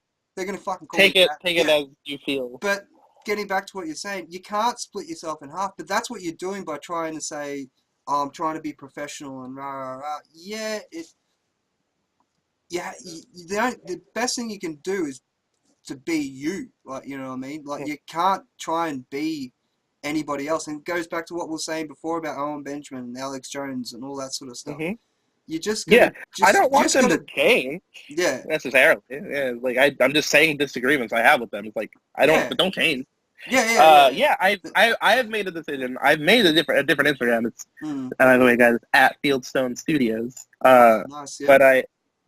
But I did do the switch. But what I'm deciding is like I'm just gonna keep it. So there's definitely two Instagrams that I have now. But it's the professional one is still me though. It's still like if you know me, like you can see both accounts, and it's like that's the picture of my Mega Man amiibo sitting on my console. Right, you know what I mean? Like it's or sitting on my studio console. So I you know it's still me, but it's a little bit more professional and something that I can give to people when they're like, "Hey, what's your Instagram?" It's like, okay, at Fieldstone Studios, easy. And there's nothing better than when you first, like, you've been aiming for something for a long time and you can actually start seeing it unfold and actually become it's something. Literally happening right now. I just got a text from the artist that I'm working with saying, it's like, hey, here's some notes of the mix that you're working on. So he didn't like whatever. Well, the first time I filmed the commercial, man, that was fucking awesome. And everybody asked me, like, you know, what was it like? And I always quote Tale of Two Cities. It was the best of times and it was the worst of times. Like, professionally, it was great. It was my first commercial, you know, fucking, I got beautiful looking camera, you know what I mean? Like, it was a paid gig, you know what I mean? Like, I would have done it for free. I would have done this shit for free, man. But, you know, that thing, I've been doing audio stuff for like free for like 2 years. Not like, and so it's like it's now the last like 4 months has been like I'm now getting paid for stuff, and it's like, oh, this is so much better. Well, this is so much better. I've been doing this for 5 years, man, and I've been doing this podcast for about 5 years on and off, and I'm still haven't earned anything, although I spent same with mine. I've been doing it. You know, I think we just recorded episode 164, maybe, which is 164 weeks in a row. Like, well, I like what you guys do over there, but every time you get into games, I'm like, okay, let's get back to, there we go, Marvel movie. Like, you know, like, as I said to you before, games are there's a lot of things, so, our podcast is a lot of games, and especially right now, there's a lot of games coming out, but that's the same point. But, yeah, I actually did sign up for that Podbean service, so, yeah, I did pay. Yeah, so I've got 3 of the interviews on there. I don't know if the one that you and me done's on there yet. I don't know. It's one of those things. I put the money in, then I uploaded these, and I sort of forgot about it. Like, you know, because again, work was like 10 hours a day, and that's not counting the 45-minute travel there and 45-minute back. You know what I mean? So by the time I got home, beer, you know, and then beer, eat, bed. That was pretty much. I get it. I'm pretty much working 6 days in a row right now, and then in between, I'm like today I was working a mix. I'm doing this interview right now or whatever, and then after this I'm gonna finish the mix. Like, and then tomorrow I work again, and before I work I'm probably gonna tweak the mix a little bit more before I leave because I work again tomorrow. So to sort of let's try and put a cap on the Jordan Peterson, Owen Benjamin thing. It's almost like years ago I saw an interview with David Icke and Jesse Ventura. Jesse Ventura is, you know, Jesse the Body, you know, and have you ever heard of David Icke? He's the lizard people guy. Every time people talk about lizard people, that's that guy. He's the, you know. Got it. Really smart fella. Like, you know, he used, you know. As someone who as someone who espouses lizard people, it seems like probably a smart guy. Well, listen, I really love David Icke stuff, and like he's coming to Australia in a few months, so I'm going to go up and see him. But when him and Jesse Ventura had the very first interview, it went very badly. I think first and last time they ever sort of, you know, and it was almost like, you know, oh no, come on guys, don't fight. Like, you know, let's try and find some common ground here. That's how I feel with this. Oh, with Owen and exactly, same thing. It's totally. But what's sad about it is it's Owen fighting Peterson, and Peterson doesn't care because Owen he didn't start with, hey, maybe come on, because I don't even know if Owen's ever invited Peterson on their show. They have done a podcast together. It's have they? Yeah, it's The Professor and the Bear. If you go online and type in The Professor and the Bear. I'm sure I've seen it then. I'm sure if it exists, I'm sure I've seen it. I just don't remember then. I watched a lot of that. It was a while ago, and I'm pretty sure Crowder sort of organised it. That or Rogan organised it. I'm not 100% sure, but yeah, it was kind of funny because you know how Owen does his shows. He's almost like, you know, he does it live and that. And I don't think Peterson knew that they were going live because at one point they're just sort of talking and Peterson's like, oh, cool, you know, let's get on with it. And I remember sitting back at the time thinking, I remember sitting back at the time thinking, oh, Peterson doesn't know that they've just gone live, like, you know, for the last couple of minutes and shit like that. But yeah, they have Yeah. done podcasts together. I just feel that people can have disagreements. It's when, yeah, I just feel that, yeah, again, like, they probably need to sort of come back together and sort of hash out the disagreements and shit like that. I think it's deep. I think Owen's problem is deeper than just an individual thing right now. I think Owen just needs to sit down with himself and say, Yeah. all right, I need friends. I need allies. He has been doing this. Alex Jones's show. That's Like, good. he But actually hosted. But who cares? But who Yeah. cares? It's Alex Jones' show. It's Yeah, not. well- Alex Jones' show isn't anywhere anymore. Yeah, Like true. it's Well, yeah, if you go on his website, he's still there. Like, he's not on YouTube yeah, and his stuff website. like But that. it's exactly it. Alex Jones is, as far as I'm concerned, is done. Like, He's it's done. gone. Like, it's Yeah. gone out of my Wheelhouse. view. Like, Yeah. Well, I love Alex. Jones as a entertainment only. He's fascinating and hilarious. he He was right about a lot of things, though, man. Like, yeah. He's almost right about a lot of things. I'll give Alex Jones this. He's almost right about most of the things he says. Like 80%, There is an 85% entertainment thing to it, though. Yeah, like 85% of what he says has like 50% truth. Yeah, but he has millions and millions of followers, though. He does. Yeah, because he's on the radio too. He's broadcast. Is he still on the radio? Yeah, he's still on the radio. Okay. He's broadcast on cable channels and stuff like that. What? Yeah, like the only thing that's taken down it was the YouTube, Twitter, and iTunes. Like that's the big, only. though. It's when you say big, only, it's like only the biggest websites in the world. YouTube is the #1 website in the entire world. Like, yeah, true. Only where 90% of people are going to watch them on. But if you're broadcasting from your own website and you're also broadcasting on the radio simultaneously while also on TV, yeah, sure, they might be old mediums, but if you're in the States, I'm pretty sure you could turn on your radio now and flip through and find Alex Jones somewhere. Probably. Here's the problem. Here's a problem now that's going to happen with Alex Jones is it's a problem that's only going to get worse. Alex Jones probably has one of the worst, not worst cults, but like one of the most iconic cult followings, you know, out of all of these InfoWars, whatever. Yeah, man. Yeah, exactly. And so all that this has done is make those people more intense. Because all that's going to happen is now the only people that are going to watch Alex Jones are people who want to watch Alex Jones. Right? No one's going to accidentally watch Alex Jones anymore. And no one's just going to stumble upon it like, let's see what he's up to. Like I would just check in every once in a while. I'd be like, let's see what this wacky red man is doing. Like I'm not gonna do it's too hard to do that now. Not hard, but it's a little bit too much effort to do that now. Yeah, Franco, my mate that I started this podcast with, he hasn't been on for a while. We were supposed to do one last week, but it just didn't end up happening. Like, you know, too much setup. Like, there's a lot to set up a studio like this with the camera, because I've always been like, I'm not going to do just audio. I wanted to be video and audio, you know. So I've always had the cameras going and the lights and backdrop, as you can see behind me, and stuff like that. So it's a bit of an effort to get all this shit set up.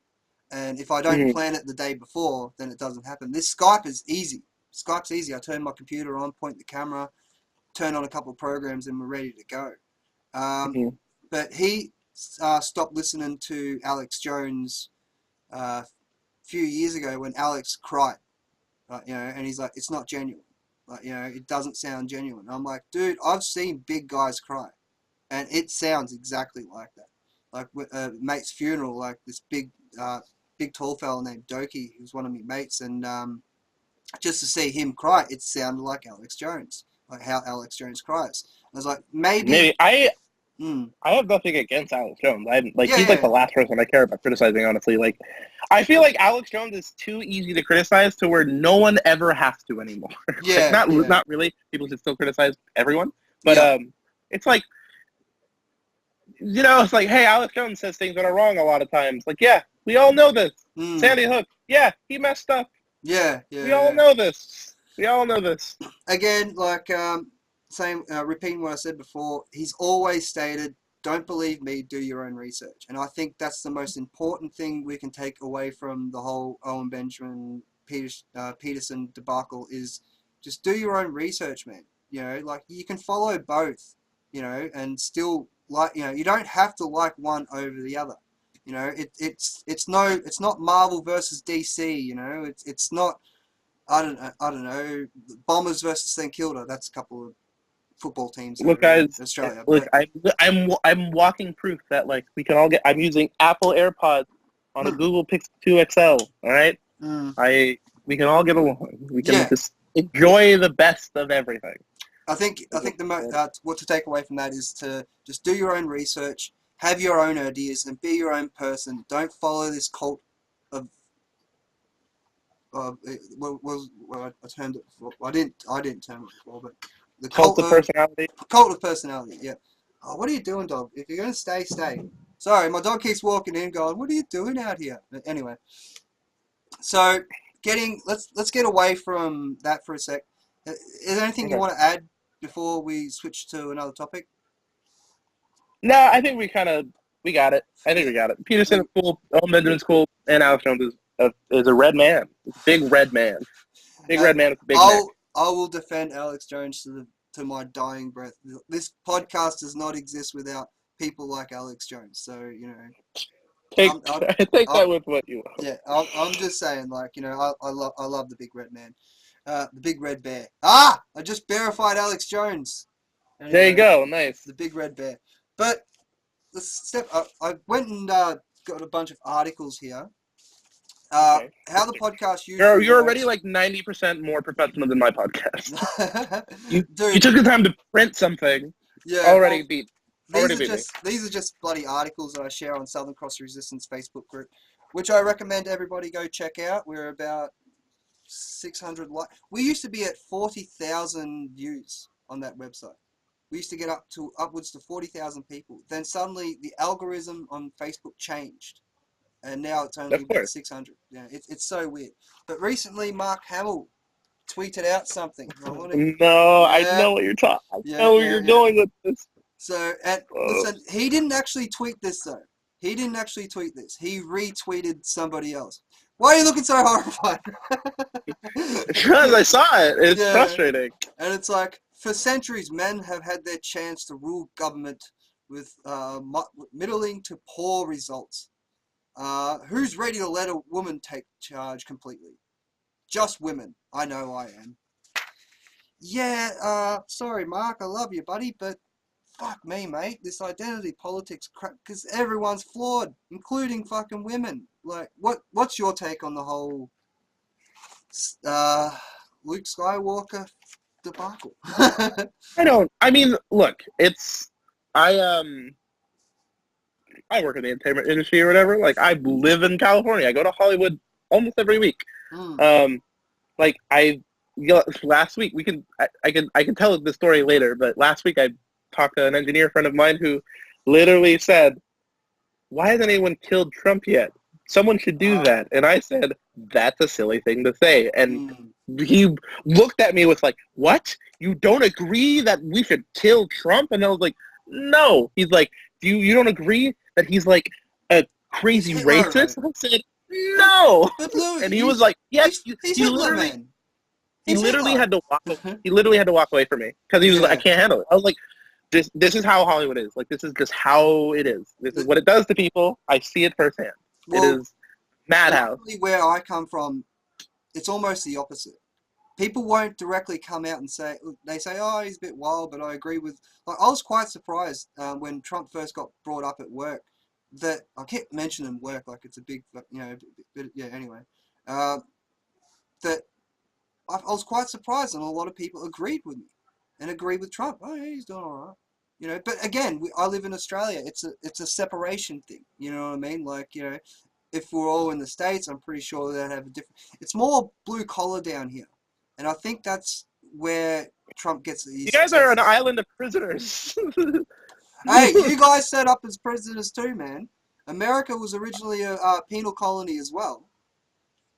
Yeah, fair enough. Yeah, so yeah, I hear that. We're different though because it was a multicultural thing. You guys were just like, all right, we're gonna dump all of our garbage onto this island, have fun, and and then Australia was born. Like that's Well, Pretty much what yeah, happened. technically, there's a little bit more As far complicated as than that, as far but as, yeah. as far as American, the Americans have taught me, the American school system taught me, who is just dumping garbage onto an island, and then you guys killed all the Aboriginals, right? Yeah, Something like yeah. that. Well, we won't get in, we won't get into that because Yeah, so, yeah, I that's fine. always get in trouble for that sort of shit. But anyway, Yeah.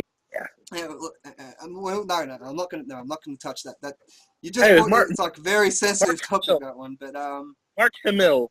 yeah, let's talk about Luke Skywalker.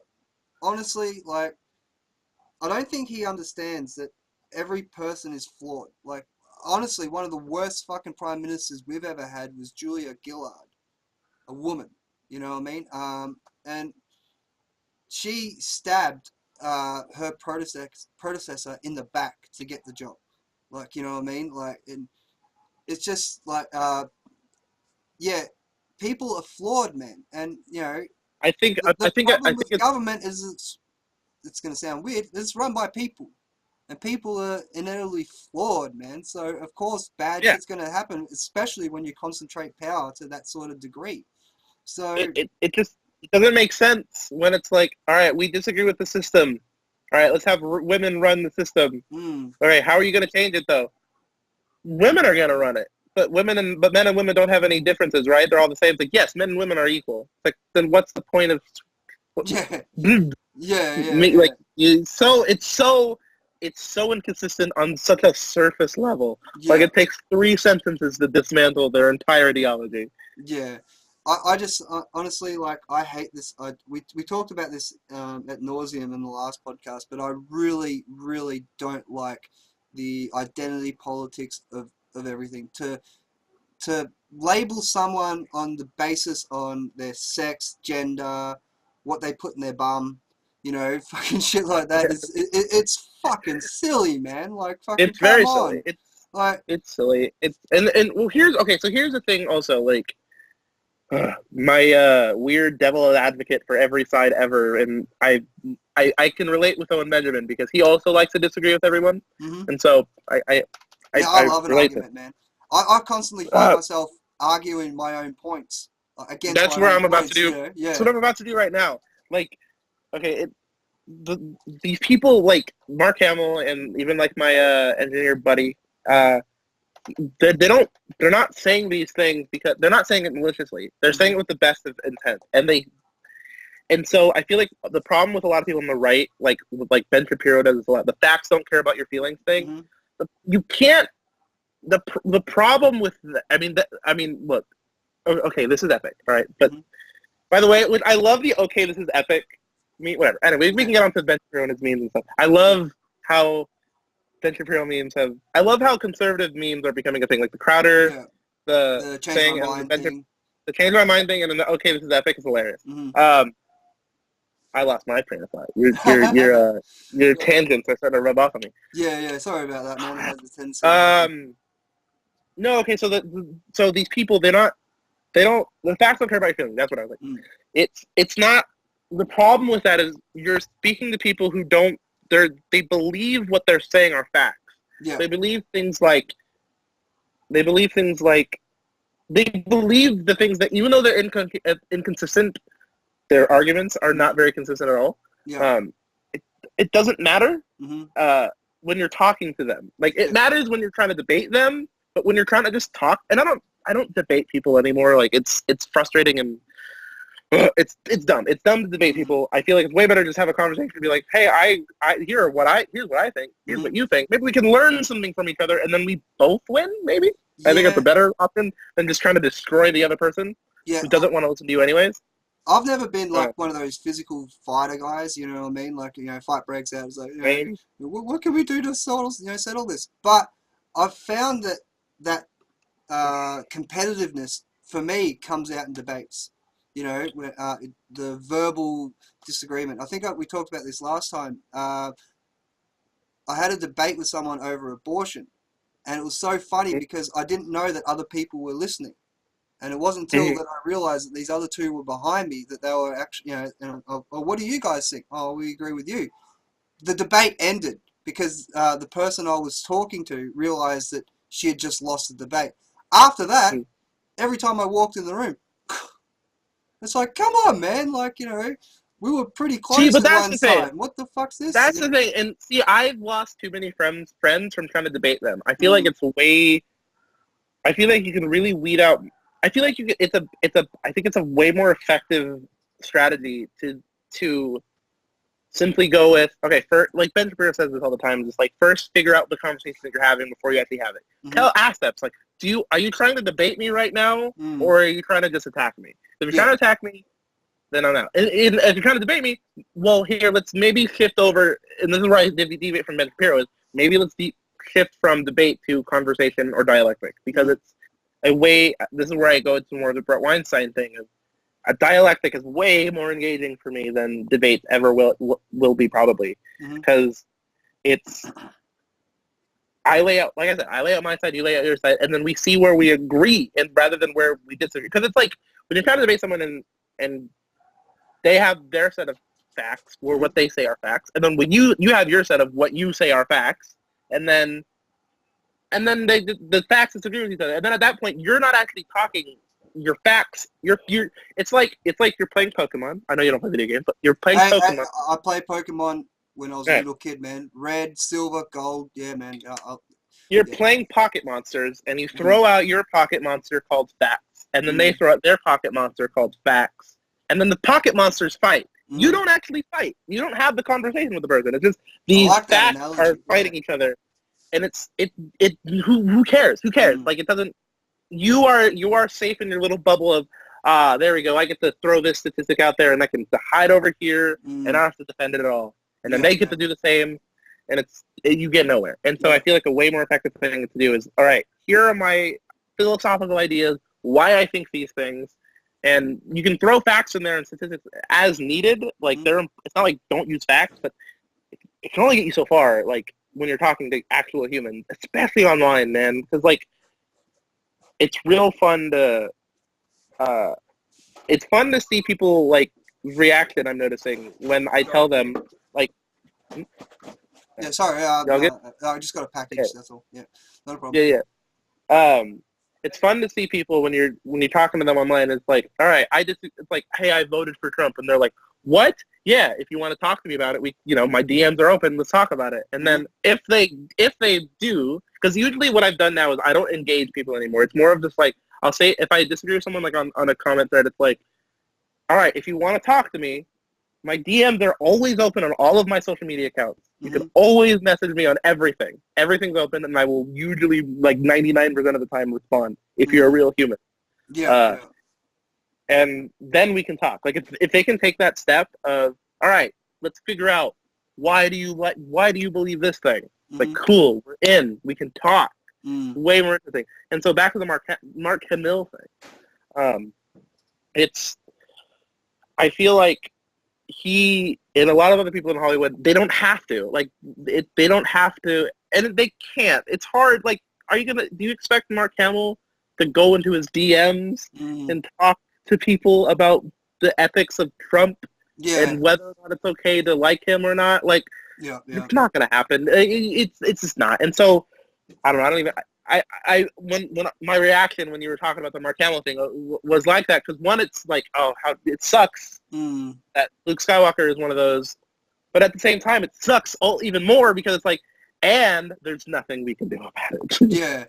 Yeah. How can you reach out to someone like Mark Hamill and stuff like that? It's funny though. There's a lot of people that there's something in the works at the moment with a pretty big star, I guess, that I'm going to have on a podcast coming up soon. I'm quite looking forward to it, but at the same time, I don't want to sort of come across and attack them. You know what I mean? I shouldn't really be talking about it because it's only messages and sort of... But there is a way to reach out to these people. Like, you know what I mean? And I think that people do think that there's like a Chinese wall between us and then the celebrities or something like that. Like, for this podcast, I think the greatest achievement that I've ever done was to reach out and actually have Adam Kokesh on the show.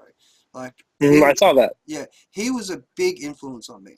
And like, you know, like friends of mine, one friend of mine is like, I was like, oh, what do you think of the interview? And she's like, what are you talking about? You were gushing the entire time.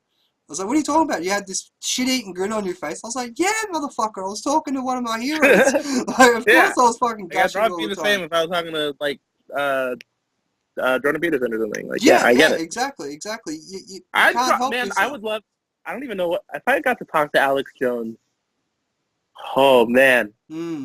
That would be interesting. That'd be interesting, I think. Because he's actually I want to ask him, like, yeah, he's actually one that I've tried to reach out to, but yeah, like, he's a bit hard to... Does he do interviews with other people? Sorry? Does he do interviews with other people? Usually he brings people on his show. Yeah, he's done Crowder. Yeah.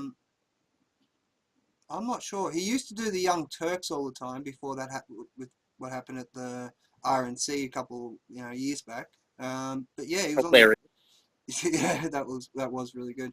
But according to him, and until given other facts, I have to believe that what comes out of his mouth to say that he was invited by the producer to sort of do that, and that was what they used to do all the time when he would go on the Young Turks. He'd go on there, say, and sort of be controversial in a sense, just so they could have that sort of back and forth and shit.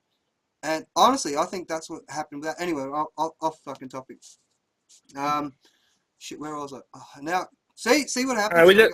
We just kind of we're wrapping up the Mark Hamill thing. Yeah, at the end of the day, yeah, maybe you can't reach out to him, but still, man, if I had the opportunity to sit down with Mark Hamill and just have a conversation like this, I'd just say, dude, at the end of the day, all people are flawed.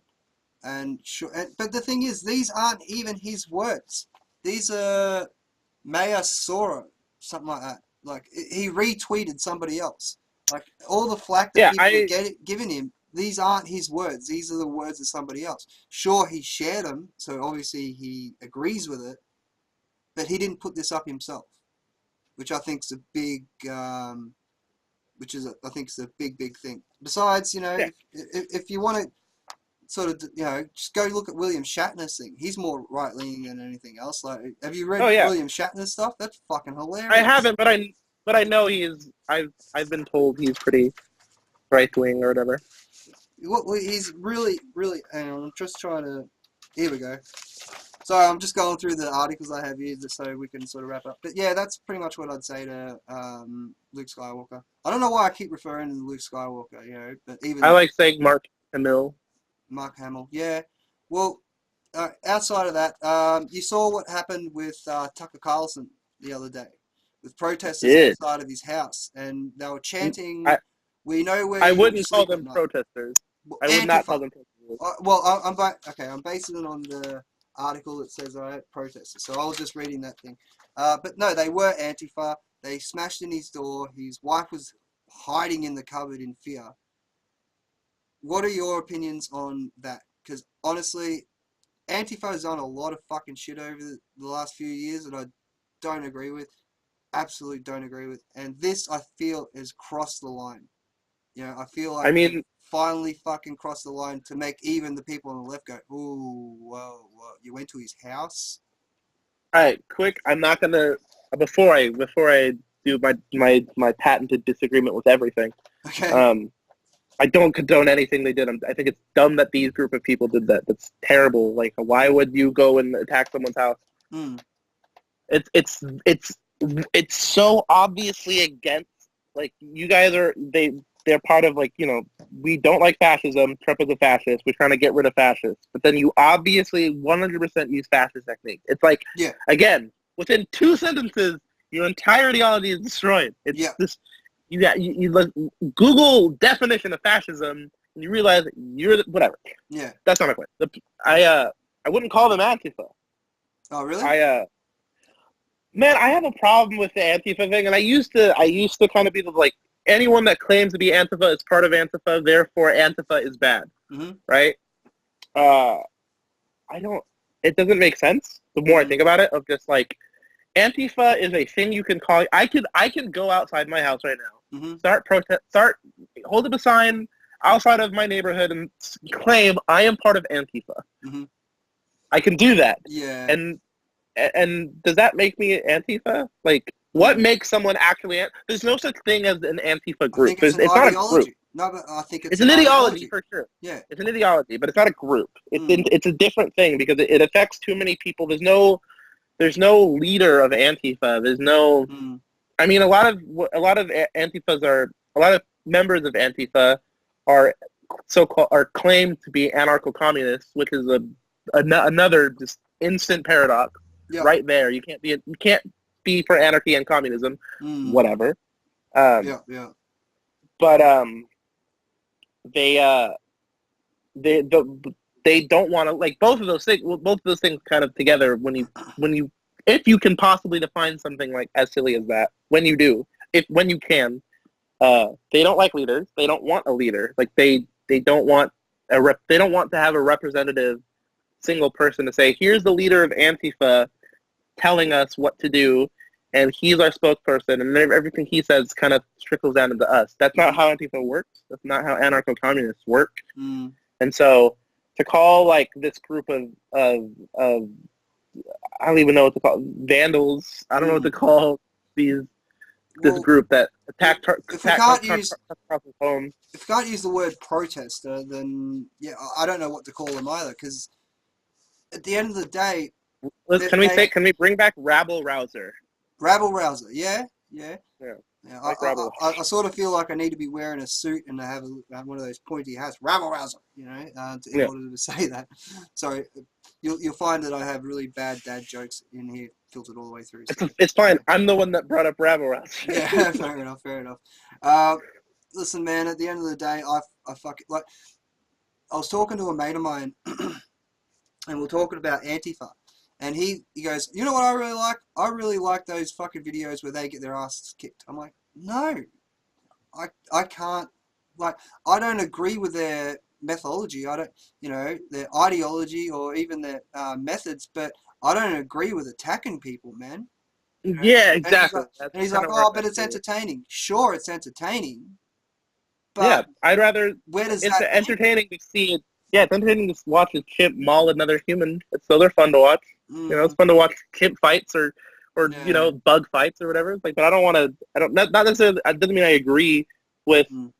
Doesn't mean I agree with. I'm getting food right now delivered to me live on the podcast. This is a warm brownie. Oh, nice. I have now in my hand. Thank you. Brownie. Yeah.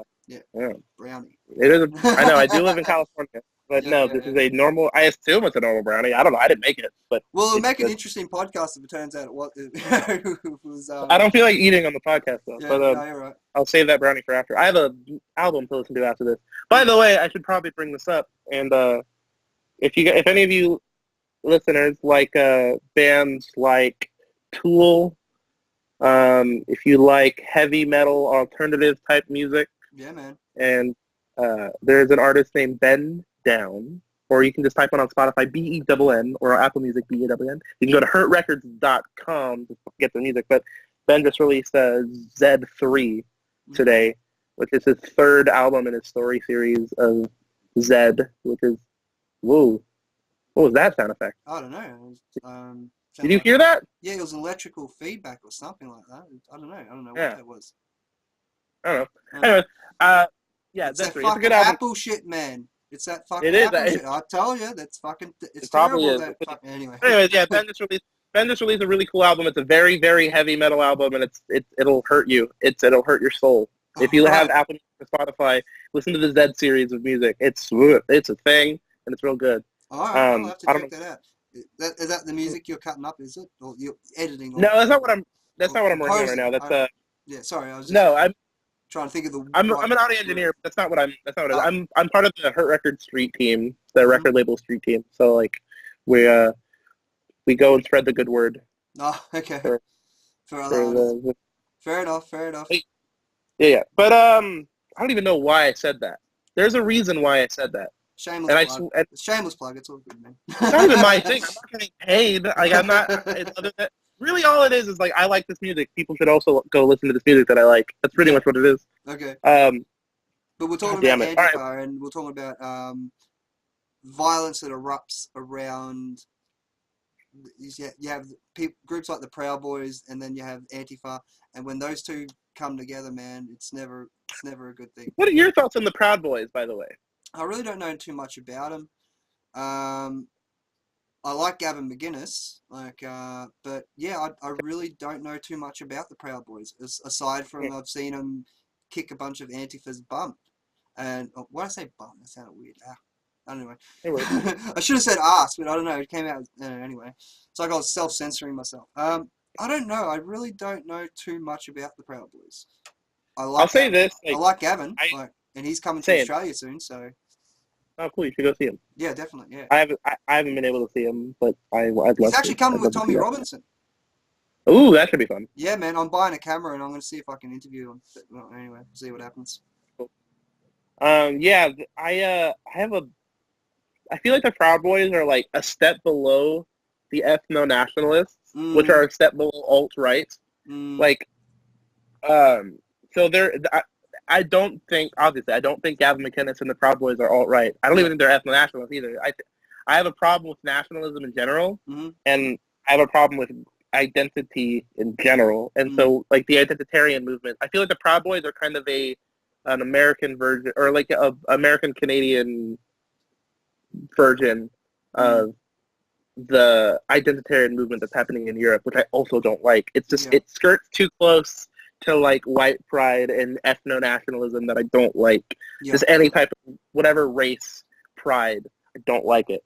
And the Proud Boys are more of like nation pride and like Western pride, which is fine, but I don't think you should have a problem with loving the nation you're in, but you have to understand what's and all. You know, like you have to sort of embrace that as well. The problem is that it's not that they're saying we love this nation. It's more of like we are proud to be part of the West. It's like, why? I don't understand pride is a weird thing that like I feel like people use that word too loosely, and because I think of pride as you can't have pride as something you didn't do. Like I can't be proud. I had this exact argument at work. Fucking, there was these two English lads. I don't know if you follow soccer at all or in their football. It came up to the grand final or something. You already caught you. I am. No, but and they were talking about their football team, whoever it was, I can't think of. Josh was probably fucking screaming if he ever saw this, but anyway. And they were so happy that, you know, and they say, oh, don't you feel pride in that? Why would I, you know, it's like, what do you get pride in? And I'm like, my own actions. You know what I mean? Exactly. Like, I get pride in, well, if I write a story and like, oh, that's really fucking good. I'm proud of that. Yeah. But I'm proud of my own achievements. I'm not proud of my football team kicking a ball from that end to that end. Oh, okay, great. That's fantastic. Yeah. You know. And so I feel like anytime you do like this is why I don't like. So Trump recently did like, you know, admitted like I'm a nationalist. Like he said that, and everyone's like freaking out. Like that means he's racist. It's like no, but it is something that I personally don't like. Like I don't like nationalism. I like patriotism because the idea of nationalism and patriotism are not the same thing, right? Like I'm not proud of this. I'm not proud to be of this. Like because I didn't do it. Like I didn't make the country.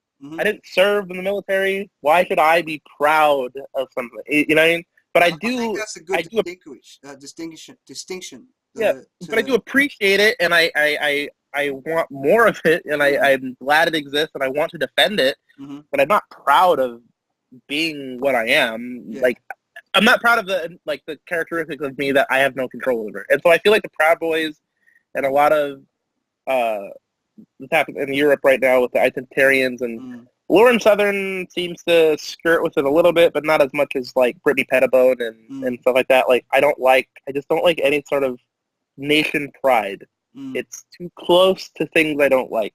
Yeah, true. Not saying it'll turn into something bad. It's too easy to step over that line. Yeah, it's too close, man. Well, again, it's too close and it's unnecessary because it's like it's an unnecessary line for you to get to because you can easily still you can still achieve your goal of spreading how important the fundamentals of the West are. You can say, hey, the West is important and these values are important and should be preserved and should be spread throughout the world, and then the world will progressively get better because of these values that the West has generated and such, or adopted and have been using for whatever. Well, I think you can say that without saying they enhance it as well. You know what I mean? Yeah, exactly. A lot of countries didn't have the first. Like we don't have the First Amendment over here. This is true. Yeah, there's no First Amendment. There's no Second Amendment. If I was down the street, You guys willingly give your guns away. yeah, because and if you look at we covered this last time, but if you look at the statistics, man, New Zealand was exactly the same, you know, and they didn't give their guns away. However, we had a shooting, which is very questionable because, well, we won't get into that because that's conspiratorial area. But yeah, well, okay, why not? Fucking one guy killed all those people, and it's almost like the JFK thing. He did it so well that it's almost like, how did this guy who had an IQ below, he was technically retarded, and I'm not using that as a slur. He literally was. He had a mental. Well, You know, and let's see, anything below the IQ of 83 for the U.S. is like, we won't accept them in the military because they can't function well enough to follow directions. Well, the thing So is, I'm assuming less than 83. I'm assuming. Well, yeah, he was under constant care by his doctor, and it just goes to show, and he did better shooting. And I link this to JFK because the conspiracy behind it's like, how do you get off that many shots in that short period of time when you're not trained? You know what I mean? This guy wasn't trained, but however, he was able to get off that many shots in such a small period of time. And it's weird. It's hard to bring up Port Arthur because that's what happened. It's called the Port Arthur Massacre in Australia. It's hard to bring that up here because I remember bringing it up once, and this fella just turned around to me. He's like, "Oi, knock that off. My friend was killed there." So it's very hard. You know, there's a lot of emotion sort of attached to it. But that's how it is with 9/11 here. Like, you can't question 9/11 here. Well, that's exactly right. At the end of the day, I think it was a reactionary thing that didn't need to happen, and it hasn't helped. You know what I mean? Like, someone tried to pull up statistics on gun shootings in Australia, and look, it's gone down. But if you read Pinkett's book, have you read that yet? No, but I know what you're talking. I already we've talked about this last, and I already knew that. I know these statistics already. Like, it's when you compare cultures that are similar, so Australia and New Zealand, the rates are the same. Yeah. When you factor in that, like, when you factor out like suicide and stuff like that, the rates are the same in New Zealand and Australia. But the same way how rates of crime go down in UK and America, the same percentage, because it's Canada, UK, America are kind of relatively the same type of culture. Yeah, well, if you go back to the 1970s, it's on a downward decline with a couple of spikes here and there. You know, a majority of shootings in Australia have been family homicides. And just recently, like, there was a terrible incident where a guy murdered his entire family with a gun in Australia. And, because it's such a sensitive issue, and with people dying, especially children in the last case, it's hard to make arguments for guns here in Australia. Like, again, but as I was saying before, there is no First It's Amendment. not though. Like, it's not though. Like the CDC in America has already like proven pretty much that, like, it's way safer to have guns than not. Like, the CDC themselves come up with these statistics that guns save more lives than they take. Yeah, but as we were saying before, it's the Pokemon battle. Here are my exactly. facts. That's what I'm saying. Well, that's facts, why I said, so it's hard to get to that that understanding and stuff. And yeah, I don't know, man. Like, fucking it. I don't want to try and retread things that we talked about before. And I feel okay, without retreading, then I feel like here's a good way to maybe talk to someone who maybe disagrees with the gun thing. Is the way I'd probably approach it to be like, okay, we both agree, right, that we're trying to at least save lives. We could agree with that. And then you say, yes, we're both trying to save lives. Okay. And then you move on to, all right, you think more guns would take lives, and I think more guns would save lives, all right? All right, let's go away from, like, the math idea. Let's go easy to think about one-on-one examples. We could make our own scenarios in our head of just like, okay, you're walking down an alley and someone pulls out a gun on you. What would be better? You had a gun or you didn't have a gun? Like, you can easily just do those one-off what's it called? Yes, example people scenarios, like philosophical, scenarios. People, you don't even have to bring up statistic once if you don't want to. Like, if they don't want to, at least, you know what I mean? Like, it's, I don't know. There are ways to talk to people about these things without actually having to without having to debate them. It's just no. Here's some examples of why I think this, and you come up with yours, and yeah. So. I remember years ago, again at another party, I was debating this fella about just politics in general. Like, you know, I'm very libertarian leaning, so honestly, dude, I can't even remember what we were debating, but we were going for a good 20 minutes, just back and forth. And here's where I think the debate really needs to happen. It's not between one-on-one.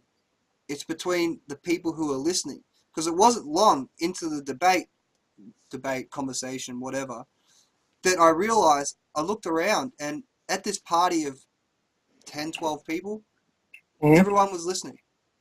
You know, they're all, you know, because I'm very loud, and you give me a couple of beers, man, and octane goes up. I mean, maybe... So, it's about the observer and not about the debaters, I think. I don't think you can change... If you're having a debate, yes, right. I think if your goal is to have a debate, then yes, I agree.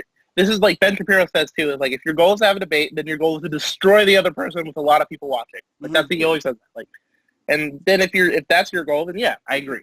Yeah. If your goal is to have both parties maybe come away with learning more, like I'm a nerd and I want to learn a lot all the time. And so if I go in, it's rare to learn from a debate. Like it just doesn't happen. It's like, that's not the point of a debate. Like that, it's a set of tools that don't equal, it's not for that specific goal. Like if the goal is to learn, debate's not the way to go. That's all I'm saying. At least for the people involved in the debate. If the people may be observing, maybe they can. But when you're involved in debate, you have a set of ideas, and your goal is to use your ideas and butcher the other person with them. Yeah, I don't think. Yeah, again, I don't think it's to change the other person's mind. I think it's to change whoever's listening. You know, whoever is not directly engaging in it, and maybe giving them an idea that there is another set of ideas that they maybe haven't properly considered yet. And it sounds like we're sort of rambling a bit, and we're sort of going back to what we were talking about before. So I'll go back to the trusted stack again and pull out another one. Here's something a bit funny. Now, where is it? There it is. Over in the UK, dog accused of hate crime after fouling outside. I don't know what fouling, Fouling. I don't know what that means. Outside of a home in just one of 2,500 cases probed in the last 2 years. Now, the article goes on to say that someone called the cops. Someone called the cops and said that this dog was being raped. Where is it? I didn't highlight it. The description of a dog fouling. What the fuck does fouling mean? I don't know. Fouling. I think what's happening, by the way, is I think these are dying. I'm going to put one of them in the case of charge. All right, not a problem. Yeah, it's got an unknown dog has been fouled outside of a victim's address. How are you a victim? It's a dog. Shoo, dog's gone. And this is just one of the main incidents. And the article just goes on to say, pretty much, don't fucking call the cops just for, you know, bullshit like this, because you're sort of wasting their time. And there's 2,500 cases of just this shit like this, like an envelope that was had been opened and released. It's just bullshit. Like, so what do you think of the racist dog angle? I wanted to add some longevity into it, and I found this racist dog article, and I could not believe that we're so snowflaked that, you know, people read into the actions of a pup. Straight cucks, a bunch of soy boys, all the other terms that people like to throw around for some reason still.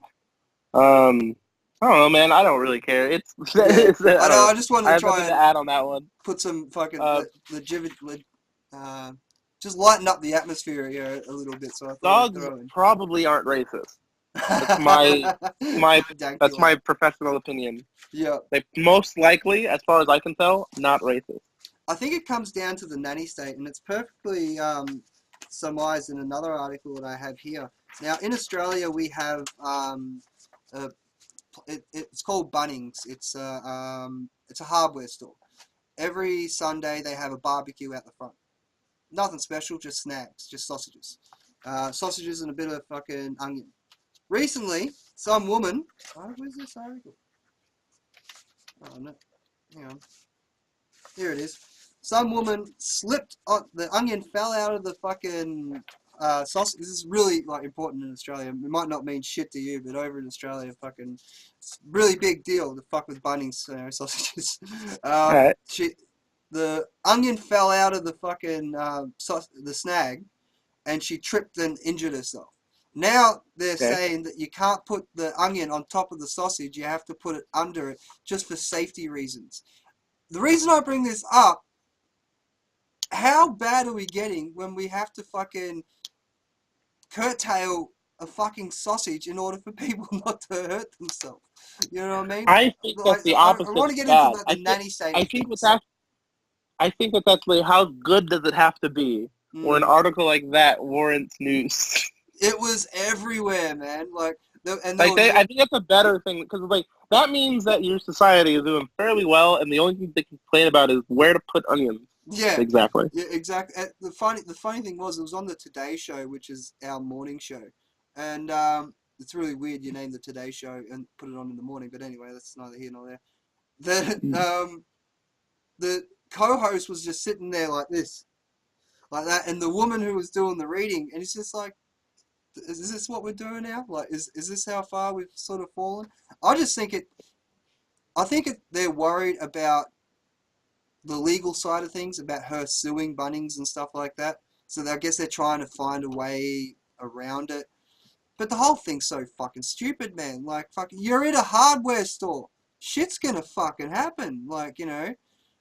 Anyway, so what's your thoughts on the onion and the nanny state that's happening? I have no idea. This was a very confusing article. Sounds like that I don't understand. This is maybe a cultural divide that I don't understand. But it seems silly to me. It seems like a not important story at all. Well, this was everywhere, man. Like, this was fucking everywhere, and I think it was everywhere because of the sheer mockery of it. And maybe. Is everyone else saying it's silly? Is that what's happening? Yeah, pretty much. And it's like, what the fuck's going on? I think they're just worried that they're going to get sued. And, that has the majority to do with... Yeah, majority to do with it. Anyway, are there any... I've got 2 more articles here, but is there anything that you want to sort of bring up? Anything you want to broach? No? I mean, like, I remember you saying, like, when we were messing each other, if you want to talk about post-modernism stuff. Oh, yeah, sure. Let's get into that, man. Like, if you want to talk about that real quick. All right. Yeah. Okay, you start the... Yeah, I'm going to say you start the argument. You start the conversation. And what I want to get into is postmodernism in pop culture or TVs and movies and stuff. And I think that sort of links to what happened with Mark Hamill before. But anyway, sorry. Yeah, continue. Totally. It links to a lot of things that, like, I think about a lot. It actually links into, like, a deeper thing than postmodernism. I think it leads to, like, a nihilism thing that I'm noticing. Because I feel like what's happening in young people specifically is, like, I feel like young people have been... What? Oh, I just heard... Anyway, sorry, keep going. Just some weird thing happened. Anyway, sorry, go.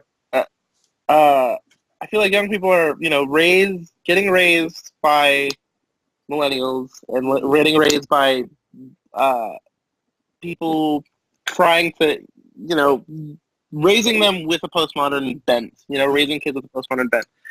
And because of what's happening with that is, like, it's so weird because it's the whole idea of postmodernism is just like it's a rebel against. It's not because people like to, they'll say it's like, yeah, postmodernism is just it's a criticism of modernism is what it is. Like, it's not quite what maybe in the art, maybe in, like, specifically art, it started like that. Like when you look at 1950s art, like, mid-century modern art compared to 1970s French art, it kind of is almost like a parody of modern art, which is I like postmodern art a lot. I think the aesthetic is nice. I personally like the aesthetic a lot, and it can actually be really interesting sometimes in literature. My favorite book of all time is House of Leaves, and House of Leaves is fun because some people call it like the postmodern. Like, some people put it as like the pinnacle of postmodernism, and some people put it as like the pinnacle of criticizing postmodernism. So it's almost like almost like the Atlas Shrug of postmodernism. Like Atlas Shrug is But for the but libertarian it's side of not things. though, because what's interesting about House of Leaves, like I said, House of Leaves is my favorite book ever. What's interesting about House of Leaves is that it's so deep, it breaks down postmodernism. So some people will say like this is a perfect example of why postmodernism is wrong, and some people use it as why postmodernism is right. Mm-hmm. It would take way too long to explain the book House of Leaves. Okay. I really want you to just Google and watch YouTube videos reviews about House of Leaves, because if you want a rabbit hole, my friend, Yeah. House of Leaves will take you down a journey that will change the way you think about literature. I'll have to check it out, man. Yeah, all right. Absolutely fascinating. And but no, the whole point of it is just to like I said, it's a critique of modernism. It's a critique of using logic and reason, Mm-hmm. and kind of it's interesting. Like people like Jordan Peterson will like to talk about the postmodern neo-Marxist of what's today, but I feel like it's more important to probably talk about the postmodernism as it stood back in the 70s with the French intellectuals like Derrida and Foucault and Lacan. I actually like Lacan a lot. I think he was actually one of the more interesting postmodern thinkers, because his postmodernism was less of a critique of the West, and it was more of an alternative philosophy to the West, rather than saying the West is bad and it's oppressing people. Capitalism is bad; it's oppressing people. It was more of just like, well, people are weird, and maybe if we look at the brains kind of like in a psychoanalysis way, like kind of look at what you keep hearing these beeps too, right? Yeah, I'm getting something that's coming through. I don't know what it is. Might be on my end, or I don't know. You're under my end. I thought it was my headphones dying, and so I was charging one of them. I don't know. Yeah, it could be anything around here, man. Oh, wait. I think it might be this camera over here. Yeah, I got it on charge, so it might be that. Don't know. Anyway. Where was I? Yeah. Like Lacan and his idea of postmodernism of tying in with psychoanalysis, of taking yourself out of your brain for a second and thinking like, all right, here are my desires, and rank ordering your desires into like, okay, so I'm lusting after this thing possibly. Why am I lusting after this thing? And kind of taking yourself out of taking your what you think is your consciousness outside of what you're experiencing. That kind of stuff is interesting, right? And I'm okay with that. I'm okay with a lot of original postmodernist writing and art and literature and stuff like that. There's actually a great video, I think I talked about this last time, of Jordan Peterson and Camille Paglia talking about postmodernism for like 2.5 hours, and do it way more justice than I can right now. Like Camille Paglia is not a fan of postmodern art either. I am, but she's not, which is fine, whatever. I've actually invited her onto the podcast. Yeah, did you get a response? Yeah, I got a response. She doesn't do podcasts. Well, it's like, okay, great, not a problem. But anyway, sorry, continue. Yeah, so I thought, okay, so yeah, so the what has happened? Oh, one of them died. Hold on. One of my headphones died. Okay. Not getting any voice here. I think we found the end of the podcast.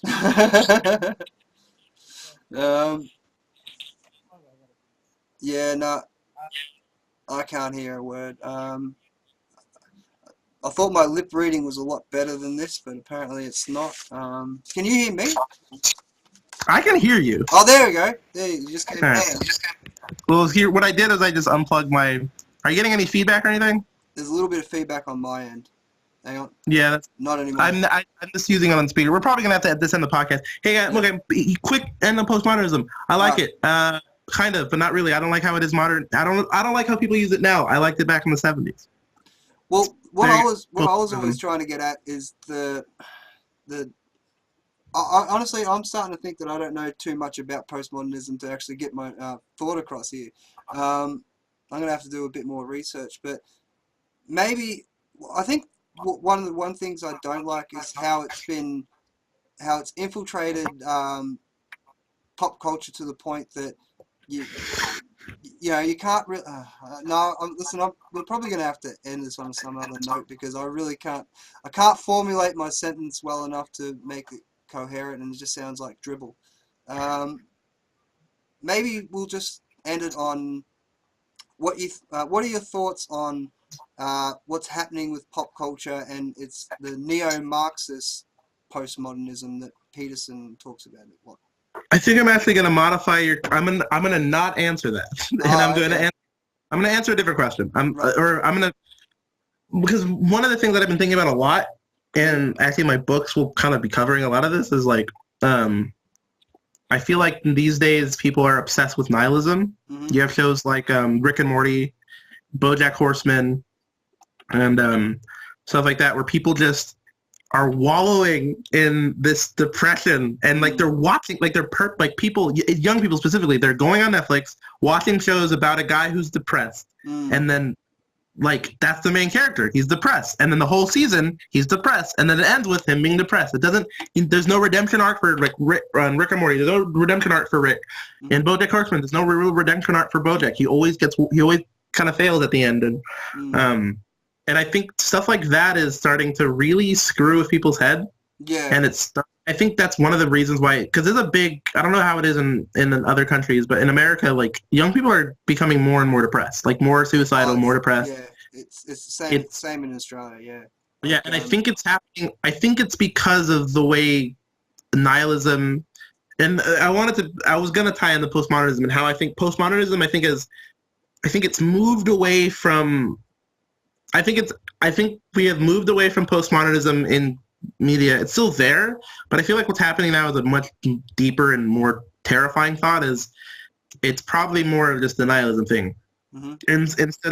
Instead of it's telling people like, no, nothing matters. It's okay. You can go live your life with no responsibility. Yeah. Just assume nothing matters. You're gonna die one day, and the Earth is gonna die one day, and eventually no one will remember you. So what's the point?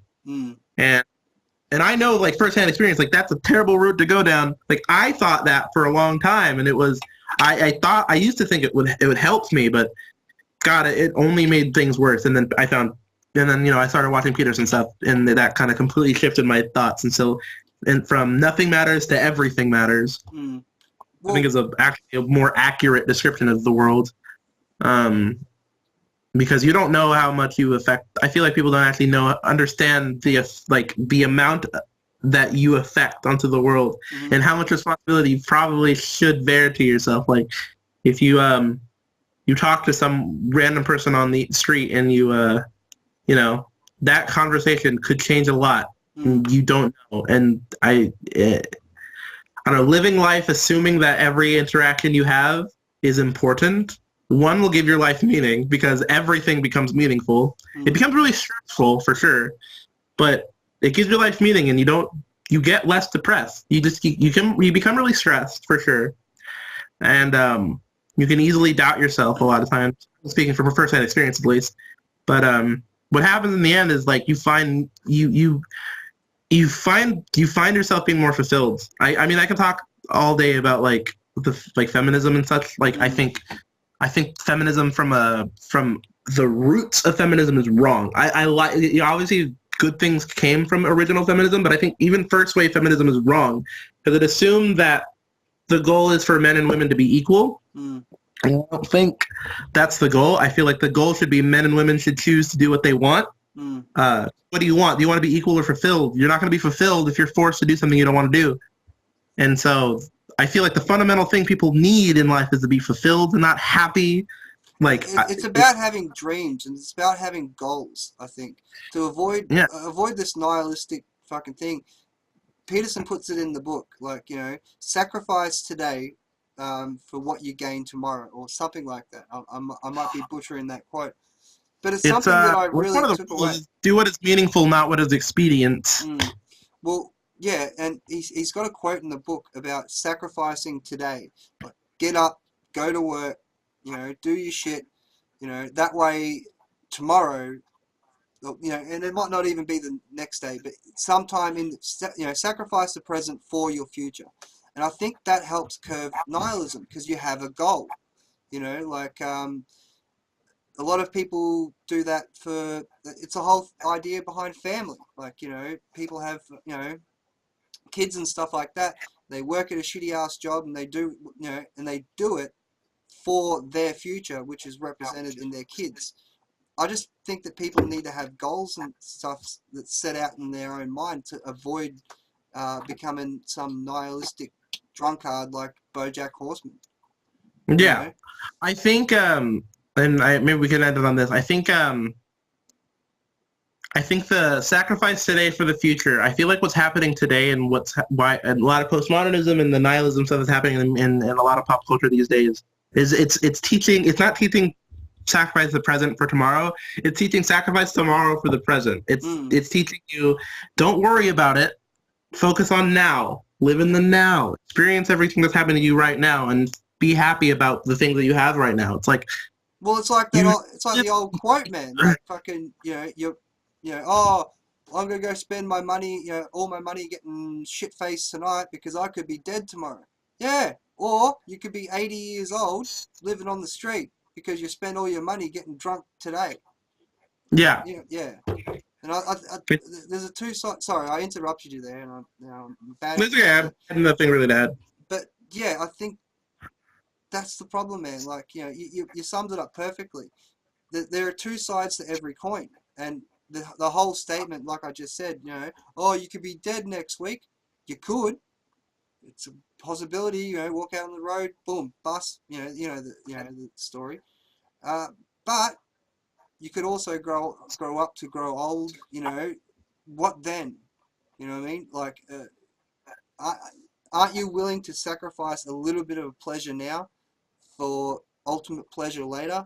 That sounds wrong. It's not pleasure though. That's the thing.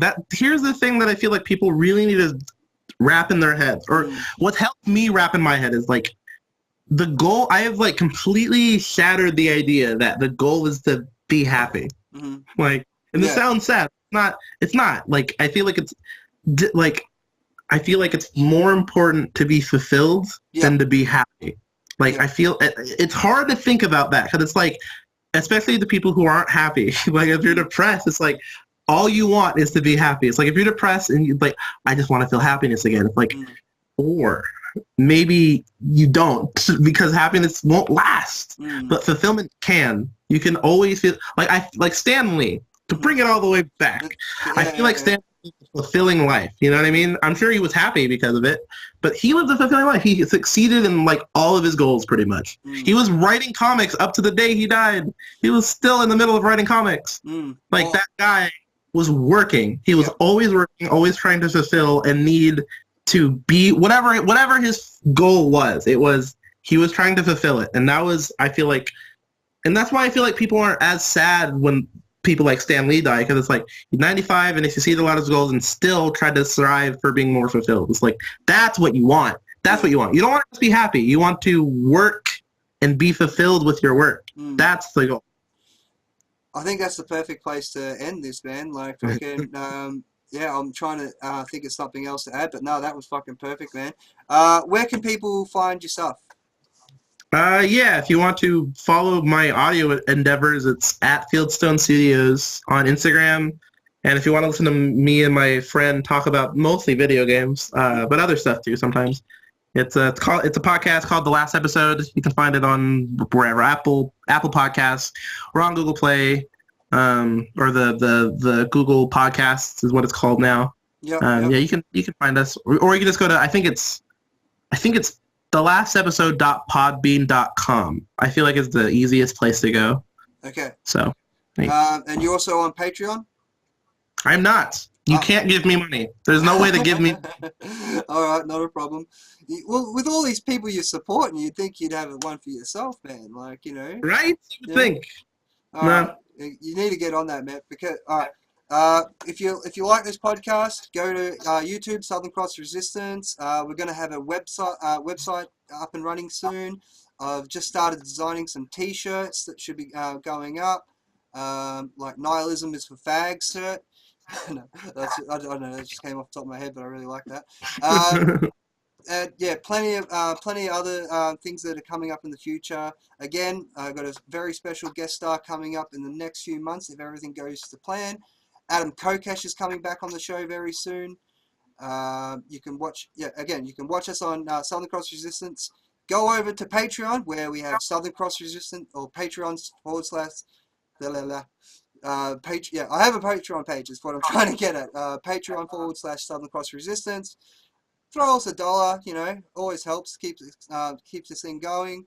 Website should be up and running next 2 months. You can catch us on Facebook, YouTube. We're on Instagram, but I'm not too much in on Instagram at the moment. I'm still a bit confused on how it works, but I'll get there eventually. It's like all like now. Yeah, it's too much social media, man. Like, I barely do Twitter these days, and I took the Joe Rogan book on Twitter.